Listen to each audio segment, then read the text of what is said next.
जया किशोरी खुद के लिए क्या है? देखिए, मेरे लिए उस उम्र में अध्यात्म नहीं था। तो मेरे घर का माहौल ही ये था। तो मेरी सारी सहेलियां भी ऐसी जो भगवान को बहुत मानती है, जो रीति रिवाजों को बहुत मानती है, जो बहुत ज़्यादा जिज्ञासा लेती है इन चीज़ों में। तो मुझे कभी ऐसा फील नहीं हुआ कि मैं बहुत अलग हूँ। का वो आंगन कहाँ, दर्पण बता बचपन कहाँ। भागवत कथा की तरफ तो मुड़ गई, वहीं जीवन चला गया, लेकिन कहीं ना कहीं वो मीठा बचपन थोड़ा सा खो गया, इसीलिए आपके मन में वो टीस है कि आप जिनके साथ, आपके माता पिता, उनके साथ आपके इतने मतभेद होते हैं। अब एक अनजान व्यक्ति, अनजान परिवार, आपको पता नहीं उनकी सोच क्या है, उनके घर के नियम क्या है, और आप अकेले होंगे जो एक नया व्यक्ति अपना परिवार छोड़ के चला जाएगा।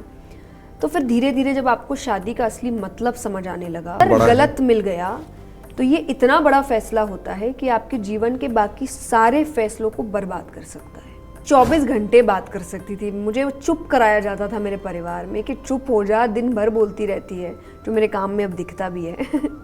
अगर मैं आपसे ज़्यादा बात कर रही हूँ, इसका बहुत ज़्यादा मतलब है कि आप मुझे पसंद आए हैं, वरना मैं आपसे हूँ हाँ में ही बात करूँ। निदा फाजली साहब का एक बहुत मशहूर शेर है कि हर आदमी में होते हैं 10-20 आदमी, हर आदमी में होते हैं 10-20 आदमी, जब भी किसी से देखना कई बार देखना। ऐसे ही जब भी हम किसी से मिलते हैं, एक उसका पब्लिक स्वरूप होता है जो आम जन के सामने होता है। वो उस स्वरूप में अपने जो छवि बनी हुई होती है उसके साथ मौजूद होता है, और जैसा वो दिखना चाहता है वैसा होता है। लेकिन कई बार वो उससे अलग भी होता है और बताना भी चाहता है कि मैं पूरी तरह सिर्फ ऐसा नहीं हूँ, मैं ऐसा भी हूँ, मैं वैसा भी हूँ, या मैं ऐसी भी हूँ, मैं वैसी भी हूँ। लेकिन उसके लिए आपको ज़रूरी है कि आप कोई ऐसी गुफ्तगू उस व्यक्ति से करें जिससे आप उस आदमी के कई और स्वरूपों से परिचित हो सके। हालांकि ये सही है कि निदा साहब ने जब कहा है कि कई होते हैं स्वरूप, तो आप एक बार में किसी को भी पूरी तरह नहीं जान सकते। एक बार की बात तो ऐसी है कि लोग उम्र भर साथ रहते हैं, 50-50 साल के शादी के अपने उत्सव मनाते हैं, और उसके बावजूद भी कई बार एक दूसरे को लेकर उतने ही अजनबी होते हैं जितने वो शुरू में थे। क्योंकि इंसान के लिए सबसे बड़ी तलाश है पहले खुद को जानना, और वो तलाश पूरी हो या ना हो, दूसरे को जानना उससे भी कठिन हो जाता है। क्योंकि व्यक्ति जो है वो परिस्थितियों का क्रिएशन है, परिस्थितियों से कई बार वो बनता है, और हर परिस्थिति में कई बार वो अलग तरीके से रिएक्ट भी करता है। जब हम बात करते हैं ऐसी छवियों की, ऐसे लोगों की, ऐसी शख्सियतों की जो बहुत मशहूर हैं, बहुत चर्चा में हैं, तो कोशिश कई बार ये होती है कि हम इसको तफसील से जानें, विस्तार से जानें, इसको बेहतर तरीके से समझें। समझने समझाने के इस सिलसिले को हमने अपने अमर उजाला के इस मंच पर लगातार आगे बढ़ाया है, और कोशिश की है कि ऐसे लोग जो आपके सामने चर्चा में हैं, और आजकल तो रील्स का ज़माना है, यूट्यूब के वीडियोज़ का ज़माना है, फेसबुक का ज़माना है, और डिजिटल के इस ज़माने में AI का भी पदार्पण हो चुका है, और इस पर जो गढ़ी हुई छवियाँ हैं उनके परे भी एक व्यक्ति होता है जिसको जानने की तलब, जिसको जानने की जिज्ञासा, जिसको पहचानने की इच्छा सदैव बनी रहती है। हम कोशिश करते हैं इस सेट पर, इस मंच पर उन लोगों को सामने बिठाने की, उनसे पूछने की, उनसे बात करने की, और ये समझने की कि वो सचमुच कैसे हैं, और दुनिया में जो उनकी गढ़ी हुई जो छवियाँ हैं उसमें से कितना सच है, कितना अफवाह है, कितना झूठ है, कितना उनको खुद अच्छा लगता है, और कितने से वो खुद ही परेशान हैं। आज इस सिलसिले में हमारे साथ जो शख्सियत हैं वो दरअसल इन सारे ही पहलुओं पर बहुत खरी भी उतरती हैं, और उनको लेकर जितनी चर्चा ज़्यादा है शायद उससे ज़्यादा अफवाह है, और उससे ज़्यादा प्रसिद्धि भी है। इन सभी का मिला जुला स्वरूप एक मॉडर्न कथावाचक, एक आधुनिक मोटिवेशनल स्पीकर, जिनकी चर्चा चारों तरफ है, लेकिन इस चर्चा में आने से बहुत पहले 7 साल की नन्ही उम्र में उनके कदम अध्यात्म की तरफ मुड़ गए थे। वो बूगी वूगी के वीडियो में भी कृष्ण भजन गाती हुई दिखाई देती हैं। वो अपनी कथाओं से लोगों को लगातार अपील करती हुई दिखाई देती हैं, और जिस युवा पीढ़ी के पास अपने मंदिर में बैठकर या अपने बुजुर्गों के साथ सानिध्य में भागवत गीता और रामायण को समझने का समय नहीं है, वो उनकी कथाओं में अपार भीड़ लगाकर कई बार टिकट खरीदकर और कई बार घंटों उसी पंडाल में बैठे रहकर भी ये समझने की कोशिश करते हैं कि भारत का धर्म क्या है, भारत का अध्यात्म क्या है, श्री कृष्ण क्या है और भागवत क्या है। ऐसे स्वरूपों को गढ़ने वाली, आधुनिक समय में एक नए कथावाचक के रूप में अपनी बेहतरीन पहचान बनाने वाली जया किशोरी जी हमारे साथ हैं। जया जी, आपका हमारे इस मंच पर स्वागत है। बहुत बहुत धन्यवाद, and thank you for such kind words. हमने कोशिश की कि शब्दों के माध्यम से हम आपको अमर उजाला के दर्शकों तक पहुंचाएं जो इस वीडियो को देखेंगे। लेकिन मैं शुरुआत में सिर्फ एक लाइन में जानना चाहता हूं, जया किशोरी खुद के लिए क्या हैं? मेरे लिए तो मैं एक साधारण इंसान हूँ। मुझे लगता है कुछ ऐसी खास बात नहीं है। साधारण लोगों की तरह भावनाएं हैं, इच्छाएं हैं, सपने हैं, प्रेम है, भक्ति है, जो सब में है मुझे लगता है। और आप मुझे जया किशोरी या कथाकार या कुछ और ना भी माने, तो मुझे लगता है सिर्फ एक नॉर्मल इंसान भी मान के मुझे देखे तो मेरे लिए ज़्यादा अच्छा होगा। प्रसिद्धि के शिखर पर पहुंचकर इतनी विनम्रता ही शायद आपको असाधारण बनाती है, लेकिन एक समय में सचमुच आप वैसी नहीं रही होंगी। आपकी सारी जीवनियों में फेसबुक, सोशल मीडिया पर कुछ भी सही गलत हो सकता है, जिस पर मैं आऊँगा, लेकिन एक बात हर जगह लिखी कि 7 साल की उम्र से ही, 7 साल की भी कोई उम्र होती है अध्यात्म की तरफ मुड़ने की, खेलने की उम्र होती है, गुड्डे गुड़ियों से किचन सजाने की, नन्हे दोस्त बनाने की, गली में गिल्ली डंडा या घोड़ा बादाम छाई खेलने की, उस उम्र में अध्यात्म, ये तो थोड़ा समझ से परे है। देखिए, मेरे लिए उस उम्र में अध्यात्म नहीं था। तो मेरे घर का माहौल ही ये था, और ये मेरे लिए नहीं, सबके लिए था। तो मेरे पापा भी इसी माहौल में पले बड़े हैं, मैं भी इसी माहौल में, मेरी छोटी बहन भी इसी माहौल में पली बड़ी है। तो हमारे घर में एक रूल था कि आपको रोज़ शाम को हनुमान चालीसा करनी है, आपको हफ्ते में 1 दिन सत्संग करना है, और रोज़ रात्रि को बेड टाइम स्टोरीज़ में आपको, ये मुझे बहुत बाद में जाके पता चला कि ये शास्त्रों की कथाएं हैं। मेरे लिए वो कहानियाँ थी ईश्वर की, श्री राम की कहानी, श्री कृष्ण की कहानी। जब मैंने भागवत पढ़ना शुरू किया तब मुझे पता चला कि ओ, जो कहानी मुझे बचपन में सुनाई गई थी वो भागवत से ली गई थी। मतलब आपने पंचतंत्र और अमर चित्रकथा से शुरुआत करने की बजाय सीधे भागवत से ही शुरू किया? मैंने नहीं, मेरी बुआ ने, मेरी दादी ने, पापा ने। तो मेरी पहली कहानी थी गजेंद्र मोक्ष की कथा। ऑब्वियसली वो एक बच्चे को तो एक ड्रामेटिक वे में ही सुनाते थे। बड़ा सा हाथी था, वो पानी में आया, वहाँ पे एक मगरमच्छ आया, तो पूरा आपको ड्रामा करके दिखाया जाता था। पर मुझे सुलाया इन्हीं कहानियों से जाता था, मुझे सुलाया भजन सुना के जाता था। मैं आज भी कहती हूँ, मेरे जब लोग पूछते हैं आपके सबसे पसंदीदा संगीतकार या भजन गायक कौन है, मैं विनोद अग्रवाल जी का नाम लेती हूँ। मुझे मेरा बचपन याद नहीं है एक भी रात ऐसी हो जब उनके भजन बिना चलाए मैं सोई हूँ, कि मुझे नींद ही वो सुन के आता था, कि वो जब भजन चलने लगते थे, उनके संकीर्तन चलने लगते थे और मैं उसके साथ गाती थी, और धीरे धीरे गाते गाते अब सो जाते थे। तो मेरी हैबिट नहीं थी टीवी या फ़ोन या बातचीत करते हुए सोने की। तो ये एक रूटीन था हमारे घर का, जो मुझे, आप 7 साल में तो मैंने गाना शुरू किया था, या मैंने भगवान की बातें या इनडायरेक्टली लोगों के बीच ये चीज़ परफॉर्म करना शुरू किया था। मैं तो उससे भी छोटी उम्र में भगवान की बातें सुनती आ रही हूँ। तो मुझे बहुत बाद में पता चला, अच्छा ये अध्यात्म होता है, और यहाँ आने के लिए लोग टाइम देखते हैं कि अब आध्यात्मिक होते हैं। और मुझे लगा ये तो माहौल है मेरे घर का, ये तो लाइफस्टाइल थी मेरी, मेरे लिए कोई विचित्र बात नहीं थी। और मैं अध्यात्म भी नहीं कहूँगी, मैं कहूँगी मेरा घर का माहौल आध्यात्मिक नहीं, धार्मिक था। ये बाद में एक नया शब्द मिला, अध्यात्म। तो धर्म और अध्यात्म में क्या अंतर है? बचपन में वापस चलेंगे, लेकिन हाँ, पर धर्म और अध्यात्म में अंतर है कि अध्यात्म में आप बिना ईश्वर का कोई रूप मान के भी चल सकते हैं, आप सिर्फ मेडिटेट भी कर सकते हैं, निराकार को पूछ सकते, आप एक शक्ति यार आप बोल भी सकते हैं कुछ नहीं है, सिर्फ कर्म है।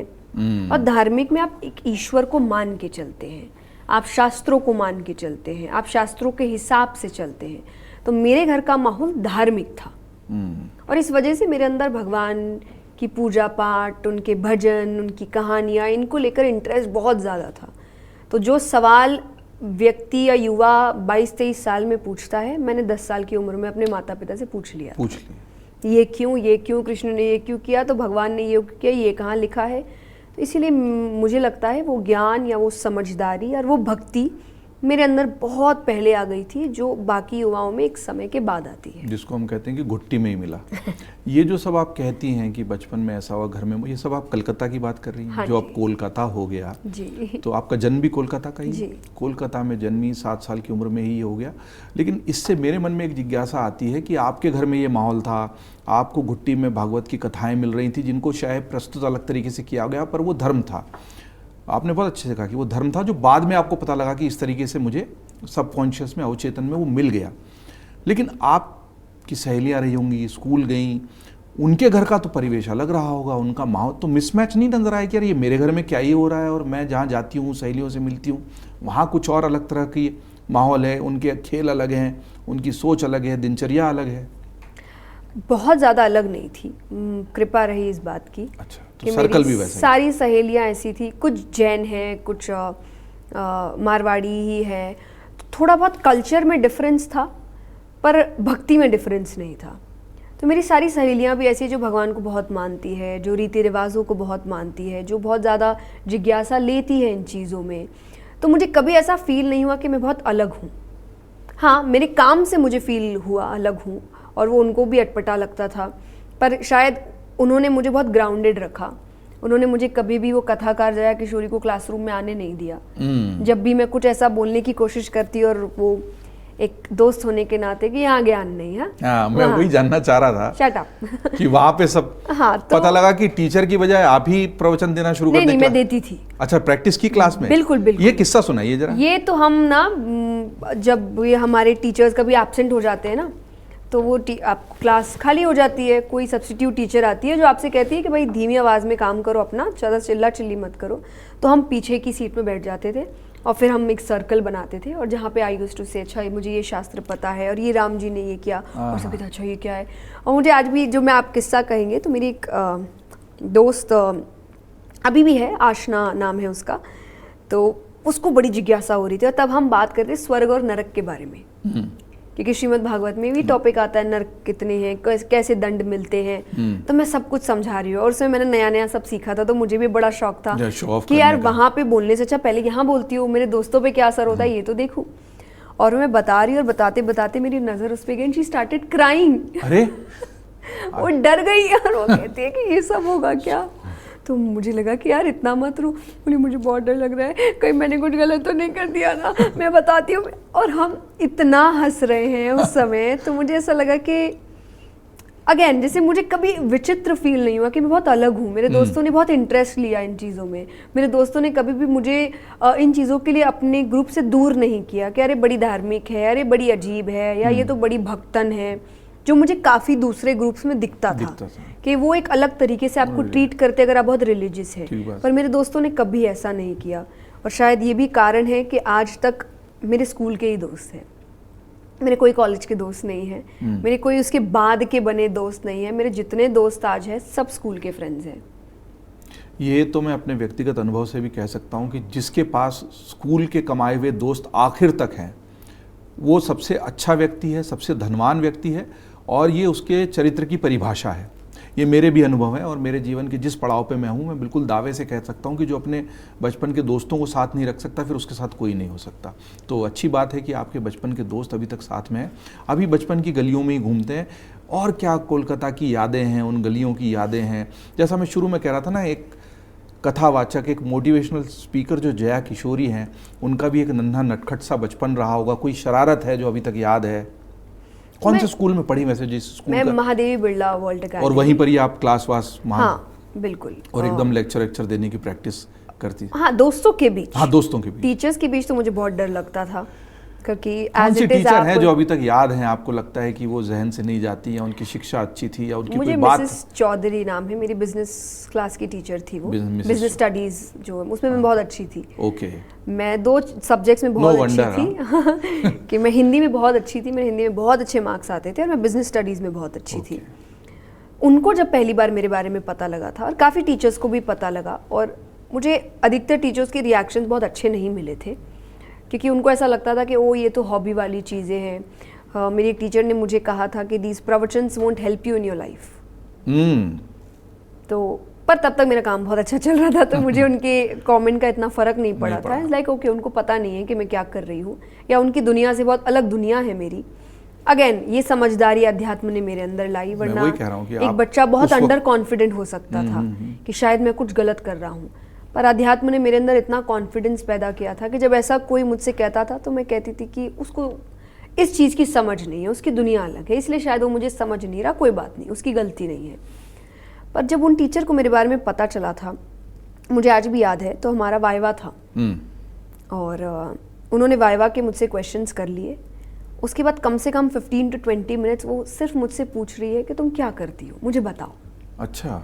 और वो इतने एक्साइटमेंट में और इतने अच्छे क्यूरियोसिटी के साथ, अच्छा oh you speak like that in front of so many people, oh my God you are so nice Jaya. मुझे इतनी खुशी हो रही थी कि मुझे ऐसा लग रहा था कि इस दुनिया में भी कोई टीचर है जो मुझसे बड़े हैं, जो मुझसे, की ही बात कर हाँ जी, और वो मुझे आज भी याद है, मुझे वो इतनी अच्छी लगती थी। और उसके बाद हमारी बातचीत नहीं हुई क्योंकि ट्रैवलिंग इतना था और हमें साल में एक ही बार मौका मिलता था कि जो एक्स स्टूडेंट्स है वो स्कूल जा सके, और जो मैं 1-2 बार गई तब वो वहाँ नहीं थी। पर यस, वो मुझे आज भी याद है, वो टीचर, उन्होंने मुझे बहुत प्रोत्साहित किया था। उन्होंने मेरे अंदर एक बहुत अलग कॉन्फिडेंस पैदा किया था जब उन्होंने इतने एक्साइटमेंट के साथ मेरे काम के बारे में मुझसे मिसेस चौधरी पूछा इस था। वीडियो को अगर देखें तो खुश I love होंगी you। और उनका प्रणाम यहीं से स्वीकार करें। 5 सितंबर को शिक्षक दिवस होता है, तब ऐसे नहीं कि पुराने टीचर से बात कर लें। अगेन नहीं, उस समय ढूंढा भी पर मिले नहीं, फेसबुक पे नहीं। मैडम इस उस वीडियो समय को इतना- प्लीज देखिएगा और कोशिश कीजिएगा जया नहीं, जी अब हम आपको स्कूल में, अब एक्चुअली मैं अपने स्कूल का एक ऑर्गेनाइजेशन या कुछ क्लब Alumni, जैसा, हाँ। अलुमनाई, यस, उसमें ऐड हो रही हूँ, और जहाँ तो पे शायद हो आप सकता है कनेक्ट बन जाए। तो तो आजकल तो व्हाट्सएप ग्रुप्स ही स्कूल के बन गए हैं, जैसे हमारे स्कूल कॉलेज के व्हाट्सएप ग्रुप है, तो कई पुराने दोस्त जो 20-20 साल से नहीं संपर्क में थे वो संपर्क में आ गए। हम उम्मीद करते हैं, तो ये बड़ी अच्छी स्मृति आपने बताई। तो उस वाइवा में नंबर तो फिर पूरे ही आए हो। बहुत अच्छा है। तो नहीं, पर मैंने पहले उन्होंने वो पता नहीं कथा से इंप्रेस हुई कि आपके क्वेश्चंस जो मैंने सारे क्वेश्चन, मैंने कहा ना मैं उसमें अच्छी थी थी और मुझे बहुत इंटरेस्ट We आता believe था you, हाँ। उसमें, तो मैं बहुत बट कथा ने 1-2 अच्छे- नंबर तो और बढ़ा ही दिए होंगे, हो वो भी मैडम सकता इंप्रेस थी। हाँ, हो भी सकता है। अब मैं बोल भी सकती हूँ। हाँ, अब तो आराम। ऐसी कोई शरारत जो आपको याद हो बचपन की ना? नहीं, मैं शरारती नहीं थी, मैं बिल्कुल मैं ऐसा क्या बचपन जो शरारती ना हो? क्योंकि समय नहीं था ना, मेरा संघर्ष बचपन था।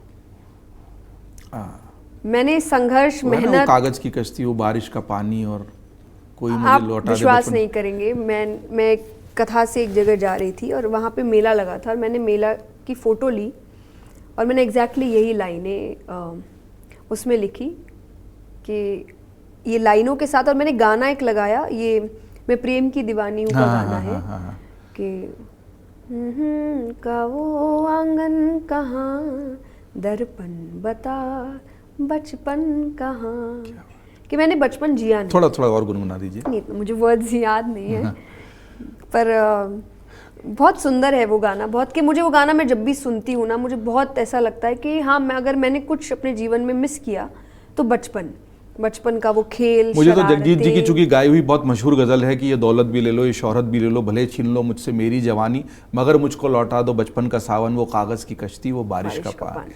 तो मुझे मैं वो टीस आपके अंदर देख पा रहा हूँ कि भागवत कथा की तरफ तो मुड़ गई, वहीं जीवन चला गया, लेकिन कहीं ना कहीं वो मीठा बचपन थोड़ा सा खो गया, इसीलिए आपके मन में वो टीस है, कहीं लगता है? मुझसे ज़्यादा मेरे पेरेंट्स के लिए है।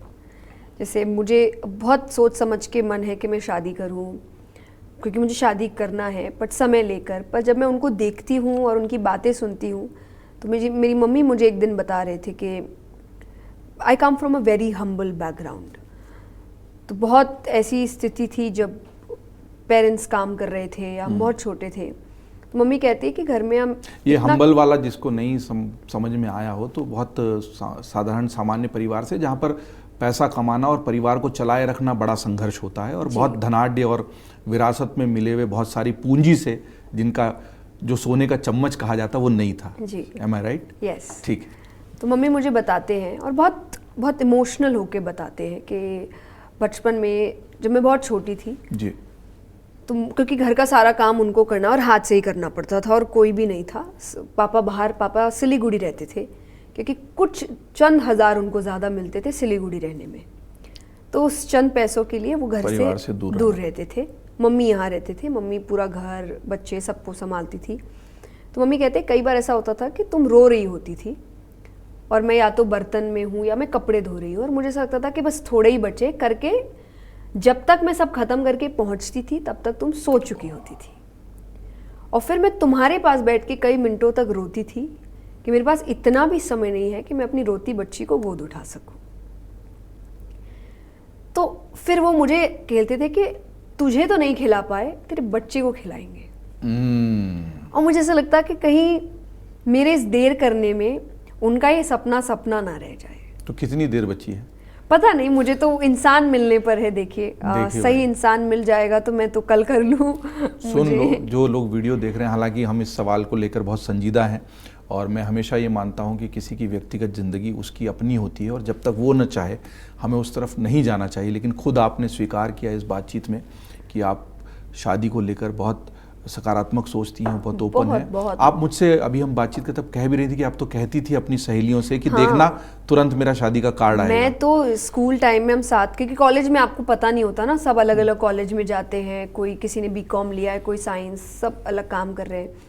तो मैं उनसे कहती थी कि once I am done with college मैं तो तुरंत शादी कर लूँगी सबके पास, मैं तो तुरंत शादी करके आई तो want to enjoy my life. क्योंकि एक तो आपके दिमाग में ऐसा रहता है ना, पूरा बचपन आपने खो दिया, आपने बड़ी मेहनत की है, तो आपको लगता है अब तो मुझे एंजॉय करना है। और मेरा ये सोच बहुत था और मुझे ऐसा लगता था शादी मतलब यही है, क्योंकि आप पिक्चरों में देखते हो, पिक्चरों में आपको शादी ना इतना ह्यूज ग्रैंड दिखाया जाता है, मेहंदी, हल्दी, संगीत, सज रहे हैं, गहने, लहंगे। मेरे लिए शादी यही था, तो मुझे तो शादी करनी है। फिर जब आप बड़े होते हो ना, आपको समझ आता है ओके शादी ये नहीं है, ये तो शादी के पहले के 3 दिन है। ये 3 दिन के बाद तो वो 100-200 लोग चले जाएंगे अपने घर, फिर ये 2 जाएंगे एक कमरे में और ये आगे के 50-60 साल एक साथ बिताएंगे। तो ये सोच के ना मुझे बड़ा डर लगने लगा कि आप जिनके साथ, आपके माता पिता, उनके साथ आपके इतने मतभेद होते हैं। अब एक अनजान व्यक्ति, अनजान परिवार, आपको पता नहीं उनकी सोच क्या है, उनके घर के नियम क्या है, और आप अकेले होंगे जो एक नया व्यक्ति अपना परिवार छोड़ के चला जाएगा। तो फिर धीरे धीरे जब आपको शादी का असली मतलब समझ आने लगा, फिर भी मैंने आज तक मैं यही कहूँ, मुझे शादी से बहुत प्यार है। मुझे शादी एज एन इंस्टीट्यूशन बहुत अच्छा लगता है, अगर आपको सही व्यक्ति मिल गया तो। और ये अगर भी तो बहुत बड़ा है। गलत मिल गया तो ये इतना बड़ा फैसला होता है कि आपके जीवन के बाकी सारे फैसलों को बर्बाद कर सकता है। तो इसीलिए मैं इतनी ज्यादा केयरफुल हूं अपने व्यक्ति को चुनने में। ये अगर इतना बड़ा है कि कुछ लोग इस अगर से डर के फिर उस तरफ जाते ही नहीं है, वो भी गलत है। शायद थोड़ी रिस्क तो लेनी पड़ेगी। नहीं, मुझे ऐसा लगता है सब कुछ कैलकुलेटेड तो नहीं हो सकता। खुश है, बात एंड ऑफ द डे खुशी की है। ये किसने बना दिया कि ये करना जरूरी है और वो करना जरूरी है? एक जीवन मिला है, खुश रहना जरूरी है। अगर मुझे लग रहा है मैं इसके बिना खुश हूं तो क्या दिक्कत है? हाँ, आप दुखी भी हैं फिर भी आप रिस्क नहीं उठा रहे, तो आई विल से आप गलती कर रहे हो। फिर मरते वक्त एक आपके मन में रह जाएगी, काश थोड़ी हिम्मत कर ली होती। पर अगर आप खुश है और आपको लग रहा है कि नहीं, मेरे हिसाब से चीज़ नहीं हो रही है, तो मैं खुशी क्यों खराब करूं, तो उससे अच्छा है फिर आप अकेले ही खुश रहिए ना कि गलत फैसला लेके 2 दुखी हो जाए। आपके पास तो एक बड़ा कमिटमेंट भी है कि जो थपकी और जो दुलार आपको सही समय पर आपकी माताजी नहीं दे पाई, वो आने वाली पीढ़ी के लिए, कई बार कहते हैं ना, मूल से ब्याज ज़्यादा प्यारा होता है। तो वो इंतज़ार में है, तो हम उम्मीद ही करते हैं कि कोई सही व्यक्ति मिले। मैं वापस बचपन की तरफ चलते हैं। कोई नटखट, कोई शरारत आपने कहा कि करी ही नहीं बचपन में, ऐसा? चलिए मैं देखिए, अभी शरारत नहीं है मेरे लिए, ठीक है, क्योंकि मुझे तो समझ नहीं थी, मैं तो बहुत छोटी थी। जो मुझे एक चीज़ बताई गई है, तो पापा का काम सिलीगुड़ी ख़त्म हो गया था और हम छुट्टियों में चले जाते थे, मैं मम्मी सिलीगुड़ी चले जा, and I was very young, मतलब तोतली भाषा में 1-2 वर्ड मैंने बोलना सीखा था तब। तो हम वापस कलकत्ता आने की तैयारी करें, उनका काम वहाँ हो चुका है, यहाँ उनको दूसरी जॉब लग रही है, तो वो घर हम खाली कर रहे हैं। अब खाली कर रहे हैं तो काफ़ी चीज़ें पड़ी हुई है, एक वुडन का कुछ सामान पड़ा हुआ था, पेपर्स पड़े हैं, दूसरे कमरे में पैकिंग हो रही है। अब एक छोटे बच्चे को, एक तो जितने माँ बाप है, प्लीज़ अकेला मत छोड़िए वो कुछ भी कर सकते हैं। वहाँ पड़ा है एक छोटा सा माचिस का डब्बा। अब मैं घर में पूजा करती तो देखती हूँ मम्मी को, तो मुझे ये तो दिखता ही है कि कैसे करा जाता है। मैंने करके ऑन गाड़ी जला दी। अब क्योंकि वो मेरे हाथ में लग रहा था गरम, मैंने उसको छोड़ दिया। वो सामान वहाँ पे गिर जितने गई? पेपर और वुड का सामान पड़ा था, वहाँ आग लगनी शुरू हो गई। वो आग पर्दे तक चली गई। बट मेरे को बहुत अच्छे से बचपन में सिखाया गया था कि कुछ भी हो मम्मी पापा को आके बताना। एंड फॉर किड्स, गरम के लिए एक वर्ड होता है ताता। ताता, हाँ, ये बड़ा कॉमन है भारतीय तो मैंने अपने मम्मी के कमरे में आके चिल्लाना शुरू कर दिया, ताता, मम्मी ताता। अब मम्मी ने एक बार बोला, अरे बेटा भी काम कर रहे बाद में। मैंने कहा फिर मम्मी ताता, तो पापा ने कहा ये ऐसे ही तो नहीं बोल रही होगी, या तो इसको कुछ गरम लगा है या तो कुछ हुआ है। ये करके उन्होंने मेरा हाथ पकड़ा और मैं उनको हॉल में लेकर गई और तब तक पर्दे जल रहे थे हमारे। बाप रे। तो ये है। अब ये मैं शरारत नहीं, ये तो अनजाने में की हुई ऐसी गलती है। हाँ। लेकिन ऐसी गलतियां ही सबक भी देती है, याद भी आती है। और आपने तो एक निश्चल मन से बस माचिस को जला दिया। हाँ जी। और ये वैसा ही है जो हम जिज्ञासा, बाल मन, जो बाल सुलभ जिज्ञासा तो होती है बस यही है, मैं शरारती नहीं थी, मैं बहुत बातूनी थी। मुझे बात करना इतना पसंद था, इतना ज़्यादा पसंद था, मतलब मैं 24 घंटे बात कर सकती थी। मुझे चुप कराया जाता था मेरे परिवार में कि चुप हो जा, दिन भर बोलती रहती है, जो मेरे काम में अब दिखता भी है। ये बड़ा लेकिन एक दिलचस्प सवाल इससे उभरता है जया जी कि मंच पर खूब बोलने वाली जया किशोरी, और जो कह रही हैं कि बचपन में खूब बातूनी थी और चुप कराना मुश्किल था, अब उनकी छवि ये है कि बड़ी रिजर्व्ड हैं। कुछ हद तक लोगों ने मुझे कमेंट भी भेजे हैं कि ये बड़ी रूड हैं। कई बार ऐसा भी देखा गया है कि लोग बात कर रहे हैं, पूछे जा रहे हैं और आप बस हाँ हूँ करके जवाब दे रही हैं। अब आपकी सामान्य छवि ऐसी है कि ये बड़ी रिजर्व्ड है और आप कह रही हैं आप बड़ी बातूनी। तो ये बड़ी बातूनी सी जया बचपन वाली बड़ी होते होते ऐसी रिजर्व्ड सी कैसे हो गई? देखिए, बातूनी थी मैं अपने परिवार के लिए, क्योंकि उस समय आप अनजानों के बीच नहीं जाते। एक बच्चे को मैं या तो मेरा परिवार, मेरे रिश्तेदार, मेरे रिश्तेदारों के रिश्तेदार, शादियाँ, इनों में जाती थी। वहाँ तो आपको सिर्फ सिमिलर फेसेस दिखते हैं। मैं बहुत बात करती थी। अब जब मैंने कथा शुरू करी तो कथा में क्या हुआ, हम 2 बहनें हैं, तो पेरेंट्स ने एक एक बच्चा चुन लिया।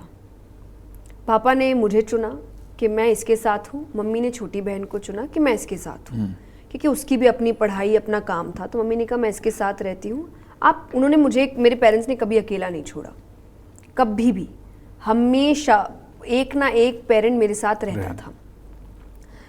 तो पापा जाते थे। अब क्योंकि उस समय मैं इतनी छोटी हूँ कि ना तो मैं स्टेज देख सकती हूँ, ना मैं व्यासपीठ देख सकती हूँ, ना मुझे पता है साउंड कैसे लगता है, हमारे साथ जो कलाकार जाते थे वो कहाँ बैठेंगे, मुझे कुछ भी नहीं पता था।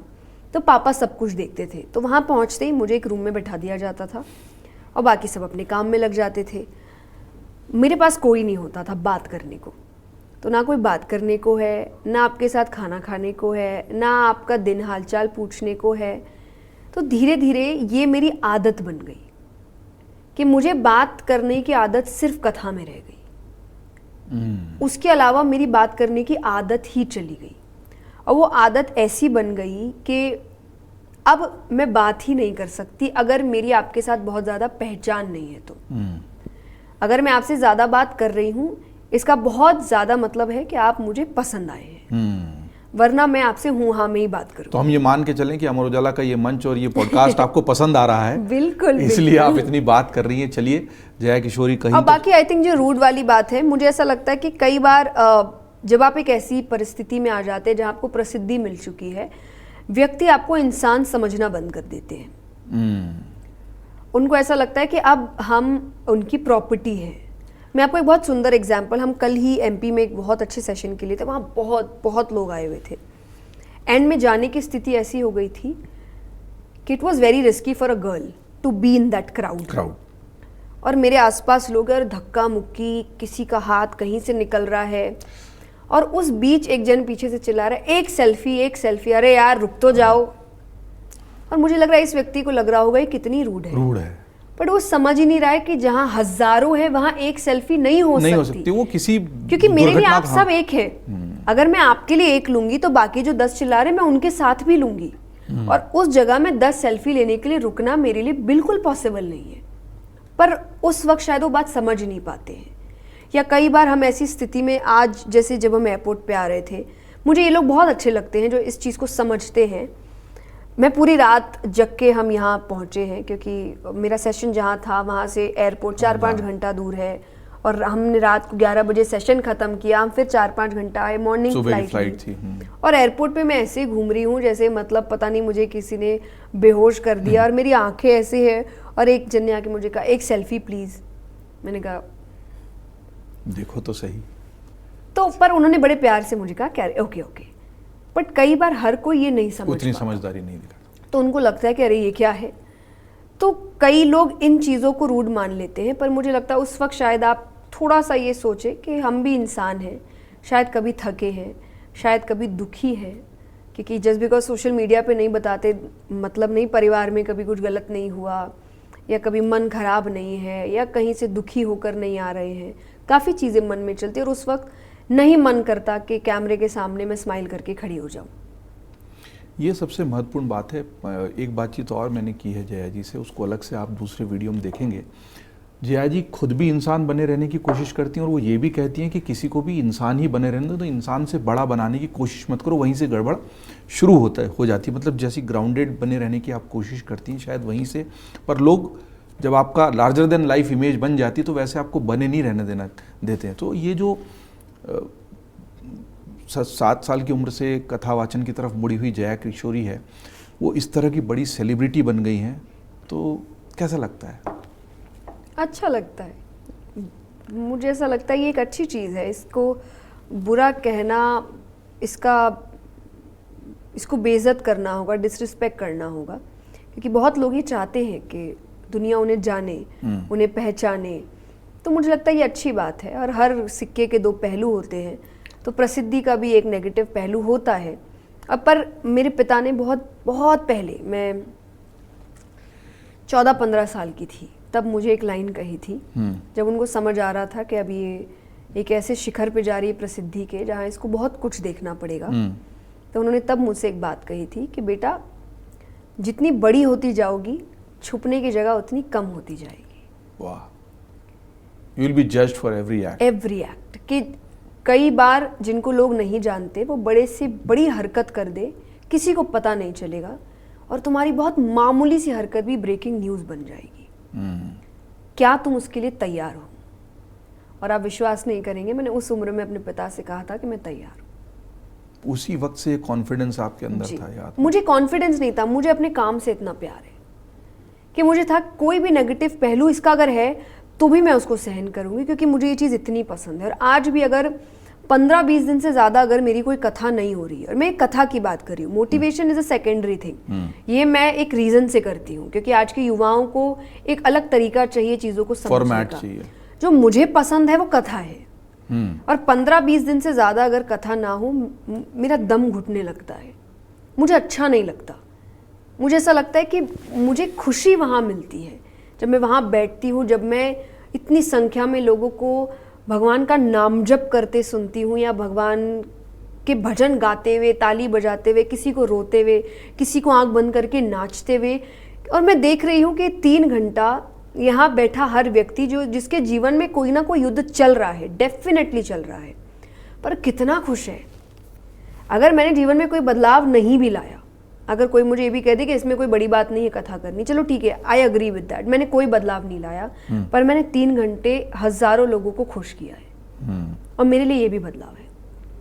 जब आज हंसना मुश्किल है लोगों के लिए, अगर वहाँ बैठ के कोई खुश है और अपनी प्रॉब्लम्स भूल चुका है सिर्फ 3 घंटे के लिए भी, मेरे लिए ये भी सफलता है, और मैंने इतना किया है। बहुत बढ़िया। तो अगर आप इतनी डूबी हुई हैं इस कथावाचन में, तो भी एक सवाल तो बनता है कि अगर आप कथावाचक नहीं होती तो फिर जया किशोरी क्या होती? कि पता नहीं, क्योंकि और कुछ 6-7 साल में ही तो मुझे मौका नहीं मिला सोचने का। आज सोच सकती हैं? आज अगर सोचूं भी तो मुझे लगता है फिर मैं संगीत जगत में कुछ ना कुछ कर रही होती, क्योंकि मुझे गाने का भी शौक है। मैं कथाओं में भजन गाती हूँ, जो कि हम कार्यक्रम जब बाकी रिकॉर्ड लेबल्स में भी भजन करते हैं। तो आई थिंक मुझे गाने का बहुत शौक है। तो संगीत की दुनिया तो हो सकता है संगीत की दुनिया में मैंने कुछ ना कुछ किया होता। आप 2 बहनें हैं, या मैं टीचर भी बन सकती हूँ, क्योंकि हाँ, मुझे पढ़ाना अच्छा लगता है। आप 2 बहनें हैं, तो ये क्यों तय हुआ कि आप ही इस तरफ जाएंगी और उसको नहीं ले जाएंगे? किसी ने नहीं, हमने तय किया। मेरे पेरेंट्स ने कभी फोर्स नहीं किया। आपने खुद मिलकर तय किया? मैंने खुद तय किया। तो जब मैं बच्ची थी, जैसे हर पेरेंट होते हैं, बेटा अंकल को डांस करके दिखाओ, बेटा अंकल को, क्योंकि हमारे घर में हर हफ्ते कीर्तन होते थे, तो मुझे बहुत बचपन से ही कीर्तन याद थे। तो ये इंसिडेंट जहाँ से शुरू हुआ, अब ये बड़ा ही सबको चमत्कारी लगता है, मुझे ऐसा लगता है तो लिखा था मेरे जीवन। आप तो जो सच है वो बताइए। हमने शुरू में ही कहा कि एक सच होता है जिसको सामने। तो संडे का दिन है, बहुत छोटी उम्र है मेरी, मैं तो कहूँगी 6 साल की ही होंगी मैं। 7 साल तो मैंने काम करना शुरू ही कर दिया था। और मेरे घर के बगल में एक धर्मशाला है, जो नॉर्मल लोकल चैनल्स होते हैं उस चैनल पे, उस धर्मशाला में कीर्तन हो रहा था, वो उस लोकल चैनल पे दिखाया जा रहा था। तो हम घर पे बैठ के देख रहे एक नॉर्मल फैमिली की तरह। तो पापा ने कहा कि ये तो बगल में ही हो रहा है, खाली बैठे हैं, चलते हैं। तो हम सब चले गए।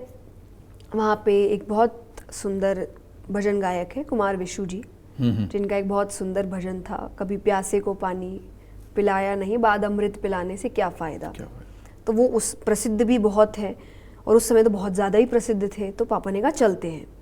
अगेन, क्योंकि मेरे घर में कीर्तन होते थे तो मुझे भजन आते थे, और ये उस समय का बहुत प्रसिद्ध भजन था। एक नॉर्मल बच्चे की तरह जो कीर्तन में बच्चे करते हैं, फूलों से खेलते हैं, मैं वो खेलते खेलते आगे तक चली गई, और मैं फूलों के साथ खेलते खेलते उन्हीं भजन गायक के नीचे उस भजन को लिपसिंग कर रही हूँ। उनकी नज़र मुझ पे पड़ी।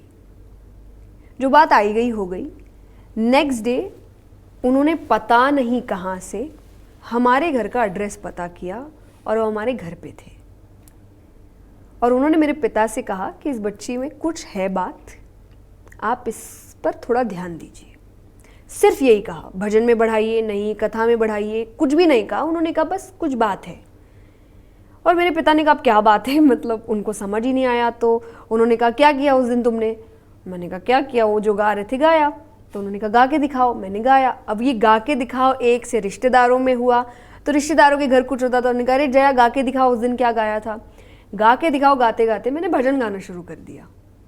तो मैंने 7 साल की उम्र में भजन गाना शुरू किया। मैं कथा नहीं करती थी, कथा तो मैंने 11-12 साल की उम्र में की। 7 से 10 मैंने भजन गाए हैं। तो मैं भजन बहुत गाती थी। भजन से फिर वो धीरे धीरे मैंने बहुत बहुत बड़े कथाकार हुए उस समय, मायरा स्वामी श्री राम सुखदास जी महाराज। अगेन उनकी कैसेट आती थी जो मेरे दादा से मेरे पापा भी सुनते थे। पापा घर पे सुन रहे थे, मैंने उनको कहा क्या सुन रहे हो? उन्होंने सुनाया थोड़ा 15-20 मिनट। मैंने कहा करते हैं। पापा ने कहा क्या करते हैं? मैंने कहा जो भी है ये करते हैं। 1.5 साल मुझे उसको तैयार करने में लगा, पर वो मेरे जीवन की पहली कथा थी। 3 दिन का नानी बाई का मायरा, नरसी मेहता भगत हुए कृष्ण जी के, उनकी कथा है जो अभी भी आपकी। तो मेरे जीवन में कुछ भी बहुत डिसाइडेड नहीं था, मैंने चलते फिरते किया, सुना अच्छा लगा मुझे करना है। और मेरे माँ बाप ने कभी नहीं कहा ये क्या करना है, क्यों करना है, अभी तो पढ़ाई है। उन्होंने कहा करना है, अच्छा लगा करते। तो इसीलिए हमें कभी भी फोर्स नहीं किया गया हमारे परिवार में, ना मुझे ना मेरी बहन को, कि यही करना है, यही बनना है, पूरा समाज ये कर रहा है, सारे बच्चे ये पढ़ रहे हैं। हमने कहा ये करना है तो उन्होंने कहा ये करते, और पूरा परिवार उसकी मेहनत में जुट गया। वो स्वतंत्रता, वो फ्रीडम आपके पास तब से था। एग्जैक्टली तो इसीलिए हमको कभी भी बताया नहीं गया। उसने कहा उसको संगीत जगत में करना है, तो मेरे माता पिता ने कहा वो करते हैं। उन्होंने फिर अच्छे अच्छे क्लासेस ढूंढने शुरू किए कोलकाता में, जहाँ उसको शास्त्रीय संगीत सिखाया जाए, क्योंकि मेरे पिता कहते हैं तुम्हारा बेस, जड़ मजबूत होना चाहिए, तभी इमारत अच्छी रहेगी। तो जड़ पे हमेशा उन्होंने बहुत काम किया, चाहे मेरी पढ़ाई हो चाहे उसकी संगीत की पढ़ाई हो। परवरिश का क्या महत्व है, ये आपकी बात सुनकर समझ में आता है कि अगर माता पिता अपने बच्चों के रुझान की तरफ बहुत करीब से देखें, उनकी रुचियों को समझें, तो वो प्रतिभा जो अंदर नैसर्गिक रूप से थी वो पुष्पित पल्लवित होगी, और दबने या मरने की बजाय वो निखर कर दुनिया के सामने आएगी। इसीलिए जया किशोरी दुनिया को मिल पाई। बिल्कुल। और मैं जब लोग कई बार हमारे पास आते हैं अपने बच्चों को लेकर, और फिर वो बच्चों को कहते हैं सीखो इनसे, आपकी उम्र की हैं, देखो कहाँ हैं। और मैं बहुत ब्लंटली उन पेरेंट्स से कहती हूँ मुझसे नहीं, आप मेरे माँ बाप से सीखो, क्योंकि अभी बच्चे 24-25 के नहीं हो जाएंगे, आपको शादी की चिंता हो जाएगी। मेरे माता पिता को आज तक नहीं हो रही। उन्होंने मेरी कला पे, उन्होंने मुझे पैरों पर खड़े करने पर, मेरे संस्कारों पे, इस पर काम किया। आप भी करिए। हर घर में एक बेहतरीन बच्चा है जिसमें कुछ ना कुछ कला है, बस माँ बाप की ज़रूरत है कि वो उसको वो स्वतंत्रता दे, उस पर विश्वास रखे कि ये कुछ कर सकता है। मुझे लगता है हर घर का बच्चा कुछ ना कुछ बेहतरीन करके दिखाएगा। मैं अपने व्यक्तिगत अनुभव से कह सकता हूँ कि ये सचमुच बहुत बड़ी चीज़ है। परवरिश जो मेरे माता पिता ने भी मुझे स्वतंत्रता दी जो मैं चुनना चाहता हूँ, और मुझे लगता है ये बहुत बड़ी चीज़ है। हम हर एक किसी को डॉक्टर इंजीनियर बनना बुरी बात नहीं है, लेकिन हर कोई नहीं बन सकता, अंदर कुछ होता है। ये कुमार विशु जी वाली जो घटना आपने सुनाई, सचमुच चमत्कार से तो कम नहीं लगी मुझे। ये कहीं और जिक्र आया है क्या इसका? नहीं मतलब हाँ, एक दो इंटरव्यूज में मैंने कहा है, और वो हमेशा कहते हैं हमारे रिश्ते आज भी उनसे बहुत अच्छे हैं। तो वो कुमार जी से। उनको हम जब भी मिलते हैं तो फिर अब वो पापा से कहते हैं मैंने कहा था ना शर्मा जी। तो उनको तो credit हाँ, है। उनको पता नहीं क्या, पर वो अगेन जैसे मैंने कहा ना, माध्यम होते हैं, वो मेरे हाँ, ये जीवन तो के माध्यम थे ईश्वर जिन्होंने- किसी न किसी को तो माध्यम के रूप में चुनेगा ही। तो अगेन मैं इसलिए कि ये चीजें मेरे जीवन में तय थी ईश्वर के माध्यम से। संयोग हुआ। मैं बनना नहीं चाहती थी, मुझे पता ही नहीं था कथाकार होता क्या है, मुझे पता ही नहीं था ये कोई फील्ड भी है, और बहुत लंबे समय तक नहीं पता था। मैं 15-16 साल की थी तब तक मुझे नहीं पता था। मैं तब तक सिर्फ वो कर रही थी जिसको करने में मुझे अच्छा लग रहा था। तो जो बहुत लोगों को ये लगता है ना कि सोच समझ कर, क्योंकि आजकल बहुत सारे बच्चों को सोच समझकर कथावाचन में लाया जा रहा है, और एक दो ऐसे बच्चे, मैं जानबूझ के नाम नहीं लूँगा क्योंकि उनके माता पिता एक्सपोज हुए, क्योंकि बच्चा दरअसल वैसा कर नहीं पाया, फैब्रिकेटेड था। जो फैब्रिकेटेड होता है वो एक्सपोज भी होता है, पर फिर बच्चों को ऐसा ना करें। उनको लगा कथावाचन में बढ़िया करियर है तो ज़बरदस्ती धकेला गया, और जब ज़बरदस्ती धकेला और कुछ टीवी पर इंटरव्यूज़ वगैरह हुए तो बच्चे एक्सपोज हो गए। या आपकी बात ये सबक सिखाती कि जो नैसर्गिक झुकाव है वो अलग होता है, और जो आप ज़बरदस्ती धकेल कर उसको कथावाचन के करियर में डालना चाह रहे हैं क्योंकि वहाँ खूब पैसा और शोहरत है, वो एक अलग चीज़ है। आपने कहा कि मुझे तो पता ही नहीं था कि ये करियर है या ये फील्ड है। मुझे मेरे माता पिता को भी नहीं पता था, उनके लिए भी चीज़ें इतनी नई थी, उन्हें कुछ नहीं पता था इसके बारे में। तो मेरे साथ मेरे माता पिता ने भी पूरी पढ़ाई करी है। तो जो नए बच्चे थोड़े एक्सपोज हुए हैं, कैमरा से इसलिए बात कर रहा हूँ कि मुझे बहुत अच्छी बात लगी एक पत्रकार होने के नाते, और इस तरह की कथाओं को हम लगातार, जो इस तरह की घटनाएं हैं, कथा तो नहीं, उन घटनाओं को लगातार हम दिखाते हैं अमर उजाला पर भी। हमें अच्छा नहीं लगता, लेकिन आप ऐसा करते हैं इसलिए हमें खबर के रूप में उसको बनाना पड़ता है। जया जी की बात से ये सबक मिलता है कि नैसर्गिक झुकाव होना चाहिए, अंदर कुछ उस तरह की नैसर्गिक प्रवृत्ति होनी चाहिए, और फिर माता पिता का साथ होना चाहिए, फिर आगे जो ईश्वर पर की मुझे इच्छा। लगता है एक एज तक सोशल मीडिया से आपको बच्चों को दूर रखना चाहिए। बड़ी बात आप कह रही हैं। मुझे क्लास 10 बोर्ड्स खत्म, मतलब अगर देखा जाए तो क्लास 11 में फ़ोन मिला था। उससे पहले मेरे पास फ़ोन नहीं था, मुझे नहीं पता था इंटरनेट की दुनिया क्या है, मुझे नहीं पता फ़ोन्स क्या होते हैं। हम बाहर भी जाते थे तो वो मम्मी पापा का जो नोकिया का फ़ोन होता था वो लेकर जाते थे, जिसमें कुछ भी नहीं है सिवाय वो स्नेक्स वाले गेम के। हाँ, स्मार्टफोन नहीं था। हाँ, तो नहीं दिया फीचर ही नहीं फोन गया, हमें दिया ही नहीं गया ये चीज़। तो मुझे इस दुनिया से बहुत दूर रखा गया था। जब उनको लगा अब ये समझदार है, अब इसने एक माइलस्टोन, क्लास 10 बोर्ड्स एक माइलस्टोन होता है आपकी लाइफ का, वो पार किया है इसने, तब जाके उन्होंने मेरे हाथ में फ़ोन पकड़ाया। उसके बाद भी 1 साल तक मेरे फ़ोन पर पूरी नज़र रखी गई। 1 साल बाद मैं कहूँगी मेरे माता पिता ने उस साल के से लेकर आज तक मेरे फ़ोन को कभी हाथ नहीं लगाया। ये भी बड़ी बात है कि फिर ये भरोसा हो freedom, गया तो उन्होंने फिर पूरा 1 साल देखा, 1 साल मैसेजेस भी देखे, क्या बात, क्योंकि एक नया फ़ोन मिला ना, उनको है कि इसको नया इंस्ट्रूमेंट मिला है, ये क्या इस्तेमाल कर रही है, ये कैसी बातें कर रही है। और ये भी था क्योंकि उन्होंने एक बहुत अच्छी छूट दी थी मुझे कि मैंने बेझिझक उनको हर वक्त सारी बातें बताई थी। एक उम्र आती है हर युवा की उम्र, मित्रता हो जाती है कि आपके मित्र आपको अटपटे जोक्स सुनाते हैं, नई तरीके की बातें, क्योंकि वो चेंजेस आपके जीवन में आ रहे हैं। तो हम भी मित्रों में हम ऐसी बातें करते थे। अब बात हुई उसके नेक्स्ट दिन, मुझे आज भी एग्जैक्टली याद है कि मैंने घर जाके वो जोक मम्मी को सुनाया, और उसके बाद मैं वापस आई तो मैंने अपने फ्रेंड्स को बोला कि आप पता है कल जो ना, उसके लिए मम्मी को मैंने बोला मम्मी मुझे ऐसा ऐसा कह रही थी, और मेरी फ्रेंड्स सब शॉक्ड, बोलती है आर यू स्टूपिड, ये मम्मी को बताने के जोक्स नहीं होते। बट मैंने बोला वो तो बिल्कुल उन्होंने जज नहीं किया, वो भी हंसी मेरे साथ, तो उनको लगा तुम्हारी होगी, हमारी तो ऐसी नहीं है।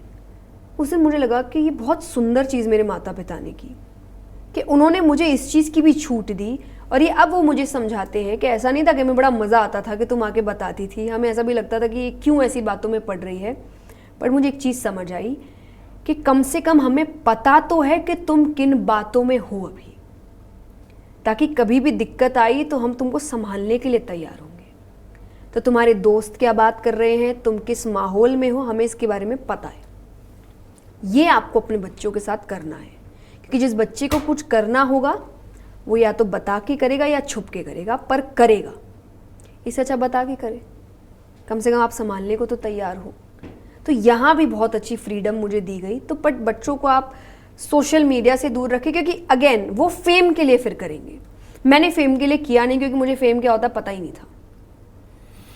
बहुत दिलचस्प बात है कि माता पिता से इतनी खुली हुई थी, मित्रता थी और सब बातें आप, और आजकल की बहुत सारे जो समस्याएं हैं बच्चों की ना, वो इसीलिए हैं कि वो खुले हुए नहीं हैं अपने माता पिता के साथ। ये जो आपका जो जीवन में बदलाव लाने वाला सबसे बड़ा क्षण था ना, जब आप वो फूलों से खेलती हुई मंच के पास चली गई, वो जो भजन था उसको सुना दीजिए। यही कभी प्यासे, गा के सुना दीजिए। वो इतना अच्छा गाए, कहाँ मैं अब थोड़ा सुना दीजिए। कभी प्यासे को पानी पिलाया नहीं, बाद अमृत पिलाने से क्या फायदा। आई थिंक ये भजन है, बहुत सुंदर भजन है, सुना भी है लेकिन आपके मुंह से, और जो चूंकि इस भजन ने एक बड़ी तब्दीली जीवन में लाई, चाहे वो माध्यम ही था, तो ये बड़ी बात रही। फिर बचपन की ओर ही हूँ, 2 बहनें आप, तो दोनों बहनों के बीच में कैसी केमिस्ट्री, कैसी बॉन्डिंग, बचपन की कोई वो, क्योंकि अब तो दोनों आप बड़ी हो गई, लेकिन बचपन दोनों बहनों का कैसा बीता, बहन के साथ किस तरह की बातचीत, कोई ठिठोली, कोई शरारत? अगेन मतलब बचपन में तो हम बाकी सब जैसे ही थे कि हम बहुत लड़ाइयाँ करते थे, और क्योंकि वो छोटी बहन थी तो छोटी बहनों में एक जासूस होता है अपने आप, पता नहीं अंदर तो जिसका काम था हर चीज़ जाके मम्मी को बताना कि मम्मी आज पता है ये ऐसे बात कर रही थी, जबकि मैं बताती थी, पर मुझे ये चल सकता कि ऐसे क्यों जाके बताती हूँ। और मेरे फ्रेंड्स को जब ये पता लगने लगा तो वो जानबूझ के, कि हम एक ही स्कूल से दोनों पढ़े हुए हैं और वो मुझसे 1 क्लास ही छोटी है, तो जब भी छुट्टी होती थी और हम सब साथ खड़े होते थे तो वो मेरे पास आती थी, तो मेरे फ्रेंड्स उसके आते ही मेरे कान में कुछ नहीं बोल रहे हैं, वो नाटक करने लग जाते थे, और फिर उसको ऐसा लगता था कि कान में, फिर वो घर जाके फिर मम्मी आज ये कान में बात कर रही थी और मैंने कहा क्यों, मेरी क्लास लगवाते हो ज़बरदस्ती। फिर मम्मी मुझे कहती थी जब सब हमें पता है तो तुम क्यों ऐसे बात करते हो। मैंने कहा बात नहीं, वो उसको छेड़ रहे हैं। तो बड़ी वो जासूस सी थी, तब हम बहुत लड़ते थे। पर आई डोंट थिंक कुछ ऐसा खास है। एक है मेरी बहन के दांत में एक खिड़की है टूटी हुई जो मेरी वजह से है। अरे ये क्या किस्सा है? कि हम भागा दौड़ी खेलते हैं ना, पकड़म पकड़ाई खेल रहे हैं, तो अगेन वो मुझे पकड़ने आ रही थी और वो जिस स्पीड से आ रही थी उसको लगा कि मैं रुकी रहूंगी, आई डोंट नो व्हाई, क्योंकि पकड़म पकड़ाई का मतलब ही होता है कि मुझे तुमसे बचना है। तो वो एकदम स्पेस में आ रही है भागते हुए, और बस वो मुझे पकड़ने ही वाली कि मैं साइड हो गई और वो जोर से गिर गई और उसके सामने के दांत टूट गए और जो आज तक वैसे ही हैं। अरे ये तो वो बचपन की शरारत थी जो शायद हम जानना चाह रहे थे और निकल गई। हाँ, बट मेरी कोई गलती नहीं, दैट्स नॉट। वो तो आपने माचिस से आग लगाई, उसमें भी आपकी कोई गलती नहीं थी। बट आप अगर पकड़म पकड़ाई खेल रहे हैं तो क्या मैं खड़ी थोड़ी रहूंगी कि आओ मेरे को पकड़ो, फिर तो मैं डिनर बन छोटी गई थी ना वो, उसमें इतनी समझ कैसे आएगी? उसकी गलती है मेरी क्या गलती? इस बात पे आज भी लड़ाई होती है। हाँ, कि तूने मेरे दांत लड़ाई तोड़। नहीं, वो तो कभी भी हम कहीं भी बैठे होंगे ना तो मैं ऐसे ही कहती हूँ, क्योंकि अगेन मैं शरारती नहीं थी, मैंने बड़ा ध्यान रखा उसका। तो जब भी मैं ऐसा कहती कि मैं तो हमेशा से बहुत अच्छी सिस्टर थी, तो बोलती हाँ ये दिख रहा है मैंने कहा ये तो तुम्हारी मूर्खता थी मेरी गलती नहीं थी। बट हाँ, अब हमारा रिश्ता, और सिर्फ अब नहीं, मुझे ऐसा लगता है हम बहुत 16-17 साल के हुए तब से हमारा रिश्ता बहुत अच्छा हो गया। इतना अच्छा कि टचवुड मेरे पेरेंट्स कई बार मुझसे कहते हैं कि हमें चेतना नाम है उसका, कि चेतना की कोई चिंता नहीं है, हम नहीं भी रहे तो जया उसको संभाल लेगी। दोस्त भी हो गए होंगे तो हम काफ़ी अच्छे दोस्त हैं और उससे काफ़ी मुझसे लगाव है कि उसे ऐसा लगता है मैं जब घर नहीं रहती तो उसका मन नहीं लगता है, और उसे ऐसा लगता है कि तुम्हारे बिना मुझे घर नहीं लगता है। तो उसे बड़ा, जब भले ही हम बहुत दिनों तक भी साथ रह ले और मैं 2 दिन के लिए भी अगर जा रही हूँ कोई एक सेशन करने के लिए, उसका चेहरा उतर जाता है, कब आओगी वापस, मुझे याद आ रही है। तो मुझे ऐसा लगता है कि तो डर नहीं लगता, तू ना हो तो घर नहीं लगता। हाँ जी, उसका काफ़ी ज़्यादा मुझसे जुड़ाव। अब बहन जैसा भी नहीं, मुझे ऐसा लगता है कि उसको ऐसा लगता है कि माँ जैसी फीलिंग उसको आती है, जिस वजह से मेरे पेरेंट्स बड़े खुश रहते हैं कि उनको चिंता नहीं। स्वाभाविक है, और बड़ा प्यारा मीठा सुंदर सा रिश्ता अगर है तो उसको सेलिब्रेट और एंजॉय ही किया जा सकता है। लेकिन वो भी संगीत की दुनिया में है, आप भी भजन गाती हैं, तो दोनों बहनों की जुगलबंदी वाला कोई और उसकी दुनिया ऐसे अलग है, वो इंडस्ट्री तरफ ज़्यादा काम कर रही है। बट हाँ, मेरे लिए वो भजन लिखती है, वो भजन बनाती है, वो कंपोज़र है, लिरिसिस्ट है। अच्छा, वो लिखती भी है? हाँ जी, तो मेरे कई भजन हैं जो उसने लिखे हैं, उसने कंपोज किए हैं। तो मुझे ऐसे है, मुझे फ्री में कंपोज़र और राइटर मिल जाता है। ये बहुत अच्छी बात है कि दोनों बहनों की इतनी अच्छी बॉन्डिंग है, केमिस्ट्री है।